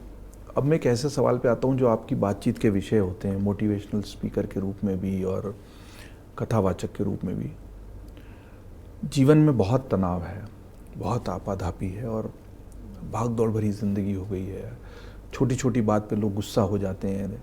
आपको किस बात पे गुस्सा आता है? मेरा एक तो गुस्सा बहुत अलग है। मैं चिल्ला चिल्ली नहीं करती गुस्से में, मुझे पसंद नहीं है। मैं शांत हो जाती हूँ, मैं बात नहीं करती किसी से जब मैं क्रोधित हूँ। पर मुझे ऐसा लगता है, मतलब आप शांत हैं तो गुस्सा है? हाँ, मैं बात नहीं करूँगी तब, मैं किसी से बात नहीं करती, मैं बिल्कुल शांत हो जाती हूँ। और कई बार वो शांति इतनी होती है कि आप मेरे लिए नॉन एग्जिस्टेंट हो जाते हैं, कि आप मेरे आसपास बात भी कर रहे होंगे और मैं रिएक्ट ऐसे करूँगी जैसे कमरे में कोई है ही नहीं। ये आपको गुस्सा जताने का तरीका है? हाँ, क्योंकि मैं चिल्ला नहीं सकती। मैं चिल्लाऊंगी तो मैं 30 सेकंड में रोने लग जाऊंगी, तो मुझसे ज़बरदस्ती चिल्लाना नहीं होता। पर हाँ, मुझे जो चीज़ ख़राब लगती है, जिससे मुझे क्रोध आता है, मुझे सिर्फ बदतमीज़ी नहीं पसंद है। मुझे ऐसा लगता है रिश्ता कितना भी करीबी हो, आपके शब्दों का चयन अच्छा होना चाहिए, जो मेरा है। मैं क्रोध में भी बहुत सही शब्दों का इस्तेमाल करती हूँ, क्योंकि मुझे यही लगता है कि जब आप किसी से प्रेम करते हैं, और प्रेम कोई और एक रिश्ता नहीं होता, बहुत रिश्ते, दोस्त है, भाई बहन है, कजिन्स है, मम्मी पापा है। अगर आप प्रेम करते हैं तो आप क्रोध में भी उसको तकलीफ नहीं पहुंचा सकते। तो मेरे शब्दों का चयन सही होता है क्रोध में भी, ताकि मैं एंड ऑफ द डे लड़ाई के बाद ये ना कहूँ sorry I didn't mean that, I meant every word. अगर मैंने बोला है तो मैं वो चीज़ शांत होने के बाद भी उस पर कायम रहूँगी कि मैंने वो बोला। पर कई लोग जब झगड़ा करते हैं, क्रोध करते हैं, वो बाद में कहते सॉरी मेरे मुंह से निकल गया। और मुझे लगता है मुंह से नहीं निकलता जब तक आपके मन में कहीं ना कहीं वो बात दबी ना हो। बहुत सुंदर बात और बहुत महीन बात। और हम सब के जीवन में ऐसे बहुत किस्से होंगे जहाँ पर बहुत करीब का व्यक्ति चोट भी वही पहुँचाता है जो करीब होता है, और वो कुछ कह जगह पता है ना आपको, तकलीफ कहाँ होती कि है, कहाँ सबसे you hit where it hurts the most. और ऐसा वो लोग करते हैं जिनको आप दरवाज़ा खोलकर अंदर आने देते हैं, उस खिड़की से झांकने देते हैं जो सबके लिए बंद है पर कुछ लोगों के लिए खुली है। और वो जब ऐसी हरकत करते हैं तब सबसे ज़्यादा ठेस पहुंचती है, और वो बाद में कहते हैं कि आई डिडंट मीन दैट, या मेरा वो मकसद नहीं था। भाई मकसद नहीं था तो कहा क्यों या किया क्यों? और इस फ़लसफ़े से, इस सोच से मैं बिल्कुल इत्तेफाक रखता हूँ, क्योंकि मुझे लगता है कि अगर आप किसी से प्रेम करते हैं तो क्रोध में भी उसको नुकसान नहीं पहुंचा सकते। ये सबसे खूबसूरत बात। और मेरे लिए व्यक्तिगत तौर पर, मैं बातचीत करता हूँ पत्रकार के नाते, मेरी जीवन की उपलब्धि है कि बहुत लोगों से बात करने का मौका मिलता है, लेकिन ये एक हाईलाइट है और इसको रेखांकित किया जाना चाहिए। जया किशोरी कह रही हैं क्योंकि वो एक ऐसी जगह पर है जहाँ से उनकी बात को ध्यान से सुना जाता है, चाहे उसी वजह से सुन लें, लेकिन ये ज़रूर सुन लें जो जया जी ने कहा। और मैं चाहूँगा कि इसको हम अलग से बाद में रील बनाकर भी साझा करेंगे। आप जिससे प्रेम करते हैं उसको क्रोध में भी नुकसान नहीं पहुंचा सकते। ये वो पंक्ति है जो शायद सबको जहन में रखनी चाहिए। और ये इसलिए भी कह रहा हूं कि हमने कई रिश्तों को सिर्फ इस वजह से टूटते हुए देखा है। आपके जीवन में कोई ऐसा प्रसंग आया जब बहुत करीब था और क्रोध में कुछ हुआ? और बहुत मेरे कई दोस्त छूटे, कुछ अपने छूटे। और छूटे का मतलब यही कहूँगी, मैंने छोड़ा। मेरे कई दोस्त मुझसे अलग हुए, जिन्होंने झगड़े में या कुछ अपने, जिन्होंने विपरीत सिचुएशंस में ऐसी बातें कर दी जो बाद में फिर वो उसको जस्टिफाई करते हैं। पर मेरी एक दिक्कत है, और मुझे लगता है जब आप बहुत आध्यात्मिक हो जाते हैं ना, आपकी ये तकलीफ हो जाती है, आपका डिटैचमेंट गेम बड़ा स्ट्रांग हो जाता है। तो मेरे लिए एक प्रॉब्लम है कि मेरा इतना स्ट्रांग है कि अगर मुझे आपसे प्यार है तो मैं एक ऐसी व्यक्ति हूँ, मैं आपके लिए जान भी दे सकती हूँ बिना पलक झपके। मेरा प्यार इतना ज़्यादा होता है किसी के लिए, मैं इतना प्यार करती हूँ। मेरे आसपास वाले कहते हैं कि मेरे प्यार में मदरली लव है, जैसा एक माँ प्यार करती है। अगर मैं आपसे प्यार करती हूँ तो मैं जान दे दूँगी आपके लिए। पर जहाँ हल्का सा भी मुझे लगा कि आप उस प्यार के लायक नहीं हैं, या आपने कुछ ऐसा किया है जो अब हम एक दूसरे के साथ एक पेज पे रह नहीं सकते हैं, मैं आपको जानने से भी इनकार कर दूंगी। क्योंकि आपने बहुत सुंदर कहा कि हम खुद दरवाज़ा खोलते हैं, पर वो दरवाज़ा बंद करना मेरे ही हाथ में है। तो अगर मैंने आपके लिए दरवाज़ा खोला है और अगर आप अंदर आने के लायक अब नहीं हैं, तो मैं बहुत अच्छे से उस दरवाजे को बंद कर दूंगी। जिससे कई लोगों को तकलीफ होती है ये सोच कर के अरे आप तो बड़े पत्थर दिल हैं, अरे इतनी जल्दी सब भूल गए। हाँ, क्योंकि मुझे सिर्फ उसी व्यक्ति से प्रेम होता है जो व्यक्ति प्रेम के लायक होता है। मैं उस रिश्ते के बाद भी उस मेमोरी को बहुत अच्छे से सजो के रखती हूँ कि मेरे लिए वो व्यक्ति अब है ही नहीं। वो व्यक्ति उसी समय, वो दोस्त वही था जब मेरी दोस्ती थी या जब मेरा प्रेम था। अब मेरे लिए वो व्यक्ति चला गया। अब जो दूसरा है वो एक नया है और उस नए से मुझे प्यार नहीं है। तो मैं क्यों इस परिस्थिति में रहूं बहुत देर तक। तो ये मेरे अंदर एक शक्ति है जो मुझे अध्यात्म ने दी है और ये सबके अंदर होनी चाहिए। तो जब आपने जैसे कहा कि कोई और तकलीफ पहुंचाता है, मैं उसके लिए नहीं सोचती कि उसने कुछ गलत किया। एक बहुत सुंदर कहावत है कि कैसे उस तूफान को दोष दे दूं सब कुछ बिखारने के लिए, जबकि खिड़की मैंने ही खोली थी। कैसे उस तूफान को दोष दे दूं सब कुछ बिखेरने के लिए, जबकि खिड़की तो मैंने ही खोली थी। उस तूफान का स्वागत मैंने खुद किया था। लेकिन जया जी, काश कि ये जो डिटैचमेंट है, ये जो अलगाव है और उसके बाद एकदम से विरक्त हो जाना इतना आसान होता। आसान होगा जब ईश्वर से प्यार हो जाएगा। मैं उम्मीद करता हूँ कि मैं और मेरे जैसे बहुत से लोग जो इस इंसानी भावना के मायाजाल से इतनी आसानी से नहीं निकल पा रहे हैं, क्योंकि हम कहने को तो कह देते कि जा तुझसे रिश्ता नहीं रहा, लेकिन घाव रिश्ते हैं, दर्द सालता है, टीस देता है, तकलीफ़ देता है। जब हम उन अच्छे दिनों को याद करते हैं जो हमने साथ में बिताए, और फिर जब कोई एकदम से वैसा व्यवहार करता है जैसा हमने कभी कल्पना भी नहीं की थी, तो अंदर बहुत, तो वो डिटैचमेंट सबके लिए उतना आसान नहीं। देखिए, आप डिटैचमेंट का मतलब ये नहीं मुझे फ़र्क नहीं पड़ता आपसे। मैंने कहा ना, मुझे वो व्यक्ति याद आएगा, बहुत आएगा, मुझे रोना आएगा, मैं बहुत उदास रहूँगी, पर डिटैचमेंट मेरे लिए ये है कि मैं वो दरवाज़ा फिर नहीं खोलूँगी। मैं उस दरवाजे के अंदर बहुत रोऊंगी, मैं बहुत तकलीफ में रहूंगी, मुझे बहुत समय लगेगा उससे उभरने में, पर मैं दरवाज़ा नहीं खोलूंगी। तो मुझे वो चीज़ें अभी भी याद आएंगी, मुझे वो दोस्त आज भी याद आते हैं, वो समय, वो बचपन याद आता है, वो रिश्ते याद आते हैं, पर मैं दरवाज़ा अब नहीं खोलूंगी। मैं यहाँ तक कि मैं ये तक कहती हूँ कि मैं आगे भी इतनी जल्दी बढ़ती हूँ कि मैं आपके लिए अब कोई नफ़रत की भावना भी नहीं रखती। तो आज भी अगर वो रिश्ते मेरे पास आ जाए और कहे मुझे आपकी ज़रूरत है या कुछ ऐसी परिस्थिति हम चाहते हैं आप कुछ मदद करो, मैं बहुत खुले दिल से उनकी मदद करूंगी, मैं बहुत सम्मान से उनकी मदद करूंगी, उनका जो भी उनकी प्रॉब्लम है उस प्रॉब्लम को सॉल्व करने की कोशिश करूंगी। पर वो जैसे ही सॉल्व हुआ फिर हम एक दूसरे को नहीं जानते। तो मैं उस रिश्ते की इज्जत करती हूँ कि एक समय था जब हम अच्छे दोस्त थे, अच्छा समय बिताया था, अब हम नहीं हैं। पर इसका मतलब ये नहीं कि मैं उस समय को भूल चुकी हूँ, पर मैं रिश्ता वापस नहीं, दरवाज़ा नहीं खुलेगा। एग्जैक्टली। ऐसा कोई पर्टिकुलर रिश्ता बिना नाम लिए जो आपको बहुत मलाल पहुंचाता है कि यार मित्र था या सहेली थी या कोई जो इसी तरीके से टूटा और फिर अब दरवाज़ा बंद है लेकिन मलाल बहुत है? मलाल तो देखिए मेरे मन में नहीं रहता कभी, रिश्ते के टूटने का मलाल। हाँ, मेरे दोस्तों का है। मेरे एक दो दोस्त थे जो बहुत करीब थे, और आपको दोस्तों के लिए लगता है, मुझे लगता है दोस्ती ना बहुत खास रिश्ता होता है, बहुत ज़्यादा। बाकी सब रिश्ते इधर उधर, फैमिली को छोड़ के बाकी सब आपके आसपास रहे नहीं रहे, वो इंसान जब धरती पे आया तो माँ बाप भाई बहन ये तो होना ही है, प्राकृतिक है। Exactly. कमाया हुआ रिश्ता तो दोस्ती होता है। तो वो जब मुझसे छूटे तो मुझे विश्वास नहीं हुआ काफ़ी समय तक कि वो मुझे समझे नहीं होंगे। और वो रिश्ता भी बहुत स्टूपिड से रीज़न से टूटा था, क्योंकि मैं सफल हो रही थी। हाँ। और उनको ये चीज़ समझ नहीं आ रही थी, उनको वो चीज़ अटपटी लग रही थी। तो उस चक्कर में कुछ बातें हुई, कुछ ऐसी बातें बोली गई जो मेरे स्वाभिमान को बहुत ठेस पहुंचाई, जिन बातों ने। तो मुझे आज भी ऐसा लगता है, क्योंकि वो बचपन के रिश्ते होते हैं, आपके बचपन के दोस्त थे मेरे, मैंने बहुत समय बिताया उनके साथ, बहुत विश्वास किया उन पर। तो आज भी ऐसा लगता है कि गलत हुआ। पर फिर अगेन मलाल इसलिए नहीं है क्योंकि बहुत बड़ा ग्रुप था, उसमें से कुछ निकले, कुछ रह गए। तो मुझे लगता है जो रह गए वही मेरे सच्चे और पक्के दोस्त थे। तो जो सच्चे थे नहीं, उनके छूटने का अब क्या गम। पर जय जी ऐसा नहीं लगता कि एक लाइफलाइन तो होनी चाहिए? गलती हो जाती है, इंसान है, कोई भी नहीं भगवान। नहीं, मैंने बहुत लाइफलाइन दी। अच्छा दी? हाँ जी, दी। पर आप मैं तो कह रही हैं देती एक बार दरवाजा बंद तो बंद। नहीं, मौके मतलब बंद नहीं करूंगी मैं तुरंत, मैं मौके देती हूँ। अच्छा, उन सारी और मैं लाइफलाइन इसीलिए दरवाजा नहीं खोलती। कितनी होती है आदमी के पास जो आप? जब तक मेरा प्यार आपके लिए खत्म नहीं हो जाता। अच्छा। 1% भी अगर मेरे क्योंकि मन में देखिए आपके लिए प्यार है ना, मैं तब तक दरवाजा खुला रखूंगी। मैं इसीलिए तो मैंने कहा ना, डिटैचमेंट क्यों स्ट्रांग है। मैंने बंद उसी दिन किया जिस दिन मेरी भावना ही खत्म हो गई आपके लिए। तो थोड़ा गुंजाइश रहती है ना, क्योंकि बिल्कुल, देखिए शुरू से आप ही इस चीज इसीलिए को, मुझे मलाल नहीं रहता हाँ, छोड़ने का। कि मौका पूरा दिया था। पूरा दिया मैंने, अपना 100% दिया मैंने, मौके पूरे दिए।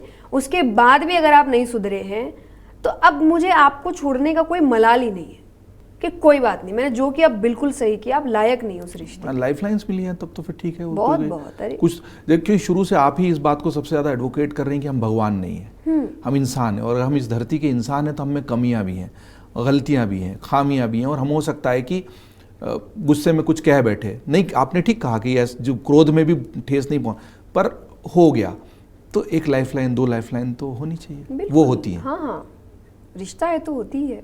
तो ऐसे जो 1-2 छूट गए उनसे वापस जोड़ने वाली कोई लाइफलाइन नहीं? खत्म, नंबर चेंज। ब्लॉक कर दिया फोन पे। हाँ, मुझे नहीं पसंद, मुझे नहीं पसंद वापस उन चीज़ों में जाना। जब तक मुझे ऐसा नहीं लगता कि हाँ कुछ मन में है, और अगर मन में है तो मैं छोड़ूंगी ही नहीं। छोड़ा ही इसीलिए क्योंकि मन में कुछ, जब मन में कुछ है ही नहीं तो वापस उन पुराने दिनों में उल्टा क्यों चलना। आपको जीवन में आगे चलना है, पीछे नहीं चलना है। रिश्तों के धागे बड़े महीन होते हैं, और रिश्तों पे जो कि बात मुझे लगता है, देखिए हम बनाते हैं, कॉम्प्लिकेटेड नहीं है रिश्ते, आसान है। हम करते थे, आप कॉम्प्लिकेट करते हैं, मत करिए। बहुत साधारण सी चीज़ें हैं। मैंने कहा ना, मेरे कुछ सिद्धांत है और वो मेरे सिद्धांत हर रिश्ते में है। चाहे प्रेम का रिश्ता होगा, दोस्ती का होगा, रिश्तेदारों का होगा, या किसी के साथ कार्य कर रही हूँ तो उनके साथ होगा। मेरे कुछ सिद्धांत हैं, उन सिद्धांतों के हिसाब से ही मैं चलती हूँ, और वो सिद्धांत मैं किसी के लिए नहीं छोड़ूंगी, क्योंकि उसी सिद्धांतों ने मुझे आज मैं जो हूँ वो बनाया है। अगर आप उन सिद्धांतों के खिलाफ जाओगे, नो मैटर मुझे आपसे कितना प्रेम है, मैं नहीं रह सकती आपके साथ। और वो मैं डे 1 पे क्लियर करती हूँ। मैं झूठ नहीं, कोई मुझसे ये नहीं कह सकता कि मैं रिश्ते में बदल गई। मैं जैसी हूँ उन सिद्धांतों को लेकर मैं एंड डे तक वैसी ही रहती हूँ, और इसलिए मैं पहले ही क्लियर करती हूँ कि ये नहीं करना, ये किया तो मैं चली जाऊंगी। और जब आप ये जानने के बाद भी वो करते हैं तो फिर आपका बनता नहीं है मुझे दोष देना, क्योंकि मैंने डे 1 पे आपको क्लियर कर दिया था। डे 1 पे क्लियर किया था, और मैंने भी बातचीत की शुरुआत में क्लियर किया था कि इस बातचीत से हमारी कोशिश होगी कि हम जया किशोरी को as a person, as a personality ज़्यादा बेहतर तरीके से जाने, और लोग जान पाए होंगे कि जया किशोरी एक बार बंद तो बंद, इसलिए कोशिश करना कि वो दरवाज़ा बंद ना हो। रिश्तों के, मैं जो कह रहा था, धागे बड़े महीन होते हैं, और रिश्तों का ये जो समीकरण है इंसानी, ये इतना लंबा है कि बातचीत ये लिखे हुए प्रश्नों में था ही नहीं, लेकिन आपने रिश्तों की बात की तो हम बातचीत को उस तरफ बहुत स्वाभाविक प्रवाह में ले गए। और अब मैं उन प्रश्नों को देखना भी नहीं चाहता, कि मुझे लगा यही बातचीत अपने आप में बड़ी अच्छी है, और जया किशोरी को जानने की कोशिश कर रहे हैं, थोड़ा समय की भी मर्यादा, लेकिन फिर भी अब आप जहाँ पर हैं वहाँ से कहाँ जाना चाहती हैं? ऐसा क्या है जो आप हासिल करना चाहती हैं? ऐसा क्या है जो आपको लगता है कि सब कर लिया? कथाएं, जैसे आपने कहा ना 15 दिन में कथा नहीं हो तो सफोकेशन होता है, ऐसा लगता है कि कुछ कम है और कथा होनी चाहिए, तो वो करती रहेंगी आप, लेकिन फिर भी आगे क्या, यहाँ से आगे ऐसा क्या है जो हासिल करने की ख्वाहिश है मन के अंदर? कुछ भी नहीं, क्योंकि मैंने कहा ना, मेरी कोई भी चीज़ प्लान्ड नहीं थी। मेरे जीवन में दरवाजे अपने आप आए, अच्छे लगे, मैं घुस गई अंदर। तो मैंने कभी भी बहुत सोच के नहीं किया अच्छा मुझे ये बनना है, मुझे ये करना है, कभी नहीं किया। मैंने भजन गाना सोचा ही नहीं था, मैंने गा दिया। कथा 10 मिनट की कोई बात सुनी और उससे लगा ये करना है, कर दिया। किताब भी बस अचानक से मन किया लिखने का, लिख दिया। तो मैंने सोच के नहीं किया। तो अभी भी मुझे नहीं पता कि मुझे क्या करना है, पर मैं एक बात हमेशा कहती हूँ कि मुझे जो करना है इसी क्षेत्र में करना है। तो आध्यात्म को, भगवान की बातों को, एक अच्छी लाइफस्टाइल को, एक अच्छी थिंकिंग को आगे बढ़ाने के लिए मुझे कोई भी क्षेत्र चुनना पड़े, मैं चुनूंगी वो। और भी आज ऑथर का क्षेत्र चुना है, कल मैं कोई और क्षेत्र चुन सकती हूँ। मैंने 2-3 नए काम शुरू किए हैं। मैंने अपना रिकॉर्ड लेबल खोला है, मैंने अपना प्रोडक्शन हाउस खोला है जहाँ मैं शॉर्ट फिल्म्स बना रही हूँ। कि मुझे लगा कि मनोरंजन की जो दुनिया है ये भी एक बहुत बड़ा तरीका है लोगों को इन्फ्लुएंस करने का। तो वहाँ से क्यों ना एक अच्छा तरीका मैं निकाल सकूं कि मैं अच्छी बातें जो आपके जीवन को बेहतर कर सकती है, वो बातें, वो संदेश पिक्चरों के माध्यम से लेकर आऊँ। तो मैंने प्रोडक्शन हाउस खोल लिया। अभी हम यूट्यूब के थ्रू काम कर रहे हैं। अगर लोगों को पसंद आया हम OTT पर भी जाएंगे, उससे ज़्यादा पसंद आया हम थिएटर में भी जाएंगे। तो मैंने कहा मोटिव मेरा एक ही है, रास्ते मेरे बहुत हो सकते हैं जिनके बारे में आज मुझे भी नहीं पता है। कल को अगर मुझे कोई और रास्ता दिखा मैं वहाँ भी जाऊँगी। तो मैं आपको बता नहीं सकती कि मैं कहाँ जाऊँगी, बस मेरा अगर रास्ता मुझे कहेगा यहाँ जाना है मैं जाऊँगी। मैं आप अपनी तलाश हूँ, मेरा कोई रहनुमा नहीं। मैं आप अपनी तलाश हूँ, मेरा कोई रहनुमा नहीं, और वो क्या राह दिखाएंगे मुझे जिन्हें खुद अपना पता नहीं। क्या बात। तो मुझे ये शेर याद आया आपकी बात से। दो महत्वपूर्ण बिंदु रह गए इस बातचीत के, और उसके बाद हम रैपिड फायर पर चले जाएंगे, एक किताब और एक संगीत। उसके पहले ये मेरा आखिरी सवाल है आपसे कि दुनिया में बहुत एक्सट्रीम दिखाई दे रहा है। एक तरफ धार्मिक और आध्यात्मिक कथाओं में भीड़ है, आप और आपके जैसे और जो कथाकार प्रवचनकार हैं, लाइन लगी हुई है, बुकिंग्स हैं एडवांस में, लोग लाखों करोड़ों रुपए देने को तैयार हैं। जो यजमान है वो बिल्कुल पल के पावड़े बिछाए बैठे हैं कि आप हमारे शहर आइए, करिए।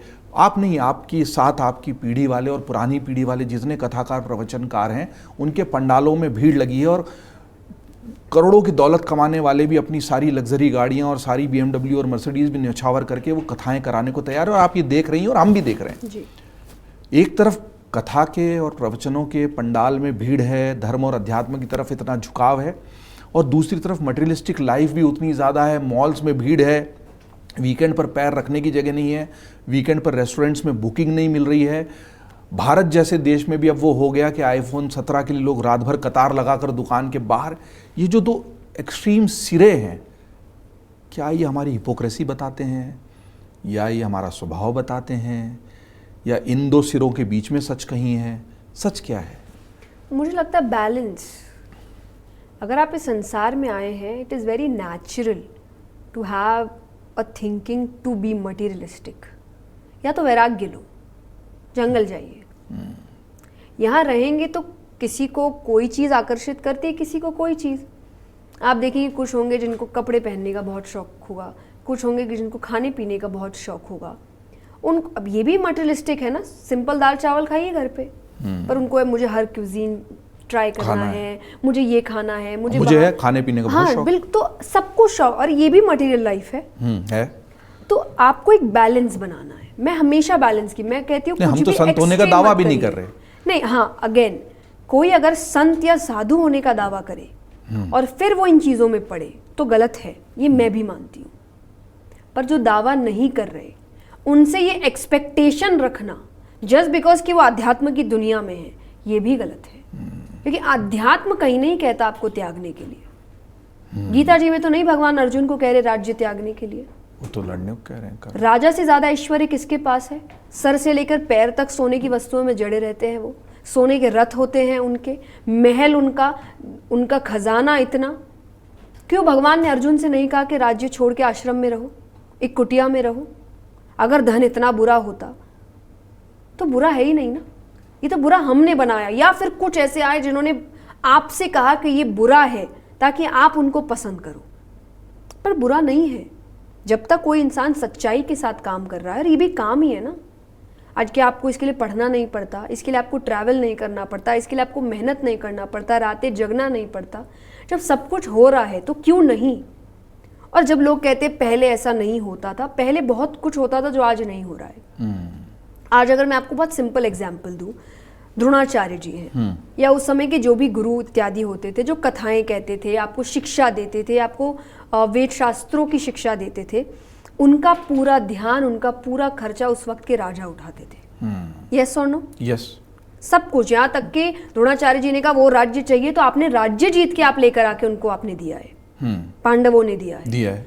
आज कोई आ जाओ मुझे कह दो कि आपका पूरा खर्चा हम उठाएंगे, आपको जो चाहिए, आपके बच्चों को, क्योंकि मैं एक नॉर्मल लाइफ जी रही हूँ ना, आज शादी होगी, कल को बच्चे होंगे, आपको मन है मेरा बच्चा ऐसी शिक्षा करे, आपको मन है मेरा बच्चा ऐसा जीवन जिए, मेरा ना जिए। क्या बात, मुझे भी इच्छा है ना। और मैंने तो आज तक, मुझे 24 साल हो गए, मैं आज भी हर इंटरव्यू में कहती हूँ, आप दिखाइए ना मुझे कोई भी कथा से वीडियो निकाल के जहाँ मैंने कहा हो धन गलत है या ये मोह माया है, इसको त्याग दीजिए। मैंने कभी नहीं कहा। मैं हमेशा इस सपोर्ट में रही कि आप एक नॉर्मल लाइफ जिए, पढ़िए, धन कमाइए, अच्छा जीवन जिए और अपने परिवार को अच्छा जीवन दीजिए। पर इसके साथ साथ अगर आपको अंदर से सुकून चाहिए तो आध्यात्म से जुड़िए। जया किशोरी बिल्कुल प्रैक्टिकल और स्ट्रेट फॉरवर्ड हैं, शायद इसीलिए वो पॉपुलर भी हैं। लेकिन इसमें मेरा एक सवाल और जुड़ता है, चूँकि मैं किताब और संगीत पर आना चाहता था, लेकिन आपके उत्तर से एक सवाल निकलता है, ये कहीं ऐसा तो नहीं कि लोग पाखंड कर रहे हैं और अपने दिन भर के किए हुए पाप को छुपाने के लिए शाम को कथा पंडाल में चले जाते हैं, दिन भर घूस ले रहे हैं, भ्रष्टाचार कर रहे हैं, किसी निरीह व्यक्ति को, गरीब को सता रहे हैं, अगर वो पोजीशन ऑफ पावर में है तो उसका दुरुपयोग कर रहे हैं अथॉरिटी का, और फिर उस गिल्ट को छुपाने के लिए, उस पाप बोध से ग्रस्त होकर वो कथा के पंडाल में चले जाते हैं। होते होंगे, पर आप दूसरों से छुप सकते, ईश्वर से नहीं छुप सकते। वो तो आपको देख रहा है ना। मैंने अभी रिसेंटली, मेरी कथा थी वृंदावन में, जयपुर के भक्त वृंदावन में उन्होंने कथा कराई थी। मैंने उस कथा में यही कहा कि अगर आप मंदिर में जाके प्रणाम कर रहे हैं और मंदिर के बाहर किसी गरीब को अपशब्द सुना रहे हैं, तो ईश्वर उठ के यही कहेंगे कि असल में अंदर तो नहीं बैठा था, बाहर ज़रूर बैठा था, जिस पे तो चिल्ला के आया है। तो जो चुपचाप गिल्ट छुपाने के लिए पंडाल में चले जाते हैं ना, वो इस बात को ज़रूर सुन लें कि आप खुद से भी बच सकते हो, पर ईश्वर से तो नहीं ही बच सकते। तो ये गिल्ट पंडाल में जाने भर से दूर नहीं हो जाएगा। आप देखिए, मैं ये भी कहती हूँ, जब मुझे इन चीज़ों से फ़र्क नहीं पड़ता कौन क्या कह रहा है, क्योंकि आपके अंदर की ईमानदारी आपके अंदर ही कॉन्फिडेंस लेके आती है।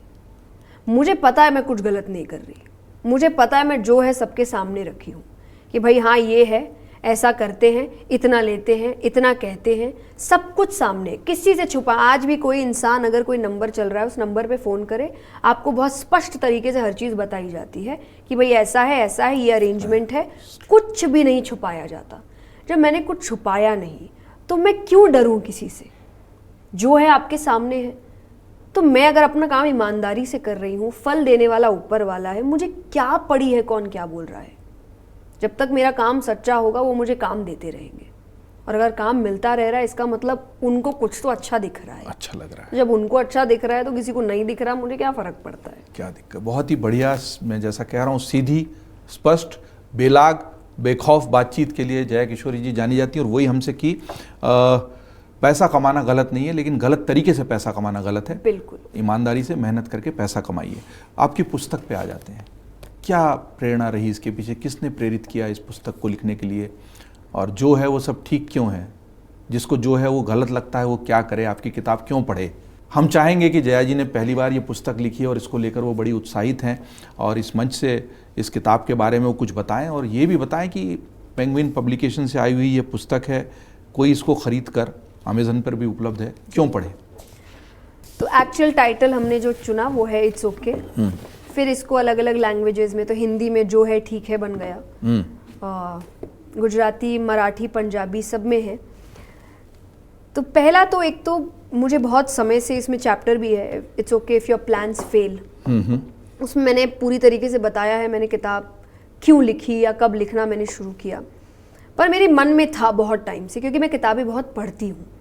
मेरे जीवन में आधा से ज़्यादा समय किताबों में ही जाता है, मुझे किताबें पढ़ना बहुत अच्छा लगता है। तो जब आप पढ़ते हैं और आप खुद एक स्पीकर हैं, तो आपके मन में भी होता है कि आपकी बातें भी कहीं रखी जाए, कि जब मैं ना भी हूँ किताब होगी। हो भी सकता है आने वाली चौथी पांचवी पीढ़ी जिसको नहीं पता जया किशोरी कौन थी, जया किशोरी कोई कथाकार थी, पर शायद वो किताब देखेंगे और पढ़ेंगे और बोलेंगे जो भी थी अच्छी बातें लिख के गई है। तो ये एक मेरे मन में विचार था। टॉपिक मुझे पता नहीं था मैं क्या लिखूं। मैं मोटिवेशनल सेशंस करती हूँ, तो मोस्टली ये सेशंस या तो कॉर्पोरेट्स में होते हैं और या फिर कॉलेजेस में होते हैं। कॉलेजेस में जेनजी या यूथ, मिलेनियल्स यही होते हैं।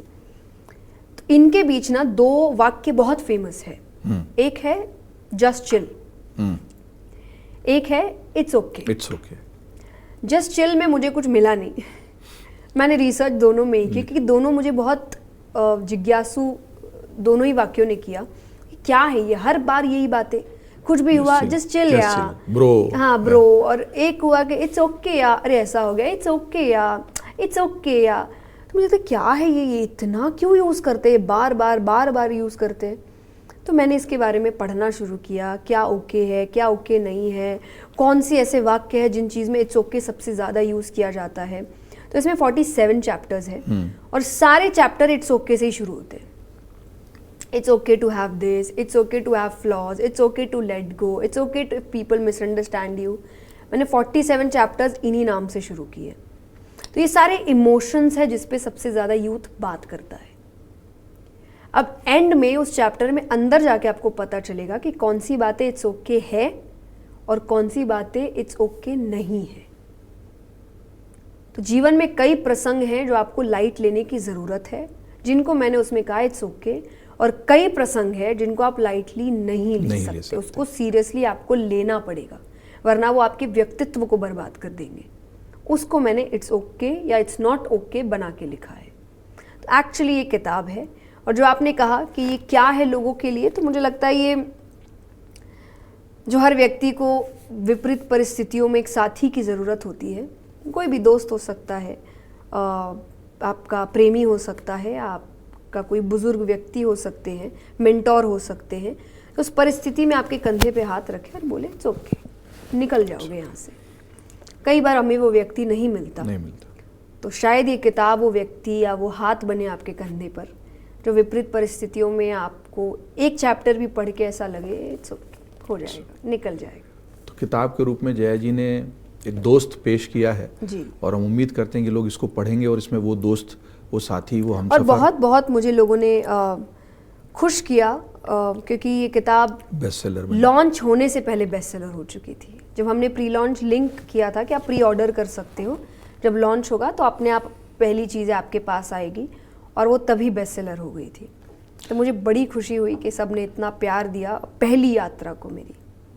हम उम्मीद करते हैं कि लोग इसमें वो हमसफर, वो साथी, वो सुकून तलाश लें जिस साथी के रूप में आपने इस किताब को प्रस्तुत किया है। किताब पढ़ना बहुत अच्छा शौक़ है, और लोग अगर ख़रीद के किताब पढ़ रहे हैं, ख़ास तौर पे कि लोग 3-4 हज़ार का जूता और 2-4 हज़ार का शर्ट आसानी से ख़रीद लेते हैं, कपड़े, बैग्स ख़रीद लेते हैं, लेकिन शायद किताब ख़रीदने में कई बार संकोच करते हैं। लेकिन ख़रीद के किताब पढ़ना बहुत अच्छी आदत है, और लोग अगर किताब पढ़ रहे हैं, हम तो साहित्य की, शब्द की, सरस्वती की दुनिया को जीने वाले लोग हैं, पत्रकारिता करते हैं, तो किताबें बिकती हैं, तो हमें अच्छा लगता है। जो भी पसंद है वो पढ़िए। और आज हम जया जी से बात कर रहे हैं तो उनकी किताब की बात कर रहे हैं। इसी मंच पर, इसी टेबल पर कई किताबों की हम बात करते रहते हैं। उम्मीद है जया जी की किताब, और जो आपने वो बात कही ना कि आप नहीं भी रहेंगी तो किताब रहेंगी, आपके शब्द रहेंगे, उसी को लेकर संपूर्ण सिंह कालरा यानी गुलजार साहब जो हैं, उन्होंने एक बहुत अच्छी बात कही है कि जब ये सारी दुनिया ख़त्म हो जाएगी और जब सूरज भी बुझ जाएगा, तब कहीं से एक नज़्म लिखा हुआ कागज़ का टुकड़ा उस सूरज में जा गिरेगा और सूरज फिर से जल उठेगा। स्वीट। ये शब्द की और नज़्म की ताकत है, और इसी ताकत के साथ ये शब्द आपके आगे बढ़ें, ये शुभकामना हम देते हैं। अब आ जाते हैं किताब से सीधे संगीत पर। आप चूँकि भजन गाती हैं, भजन गाकर शुरू में आपने कहा भी कि 7 से 10 साल की उम्र भजन में ही रही और फिर कथावाचन, तो आपका जो सबसे प्रिय भजन हो वो हम ज़रूर सुनना चाहेंगे, और उसके बाद हम रैपिड फायर पर जाएंगे। पसंदीदा भजन देखिए सबको पता ही है मेरा कौन सा है। और अगेन, आप जब 2-3 बार आपने कहा कि आप बड़े विनम्र हैं, मेरे विनम्रता या ग्राउंडेड रहने का कारण एक भजन भी है जो मुझे बहुत ज़मीन पर बिठा के रखता है कि ज़्यादा उड़ने की अगर मैंने कोशिश की तो ये भजन मुझे असलियत दिखा देता है कि एक्चुअली जीवन में असलियत क्या है। मेरा आपकी कृपा से सब काम हो रहा है, मेरा आपकी कृपा से सब काम हो रहा है। करते हो तुम कन्हैया मेरा नाम हो रहा है, मेरा आपकी कृपा से सब काम हो रहा है। क्या बात। तो सारा समर्पित उस कृष्ण को है, उस कान्हा वो ही को कर रहे हैं, नाम वो मेरा बना रहे हैं, पर एक्चुअली काम उनका है, मेरा नहीं है। मेरा काम ईमानदारी है, जब तक ईमानदार रहूंगी तब तक वो नाम करते रहेंगे। जहाँ मेरी ईमानदारी गई वो मेरी जगह किसी और को बिठा देंगे। जया जी, आपसे पता ही नहीं चला समय का और लंबी बातचीत हो गई, लेकिन हम उम्मीद करते हैं कि आपके व्यक्तित्व के कुछ पहलुओं को उभारने की जो कोशिश, जो वादा हमने बातचीत की शुरुआत में किया था, वो कुछ हद तक पूरा हुआ होगा। जैसे हम शुरू में ही कह रहे थे निदा फाजली साहब की जानिब से कि एक आदमी में होते हैं 10-20 आदमी, तो एक बार में तो हम भी सारे व्यक्तित्व को सामने नहीं ला पाएंगे, लेकिन फिर भी जितना समय था उसमें हमने कोशिश की और एक हिस्सा हमारा रैपिड फायर का है, उसकी तरफ बढ़ेंगे, लेकिन इस बातचीत को हम यहीं विराम देंगे।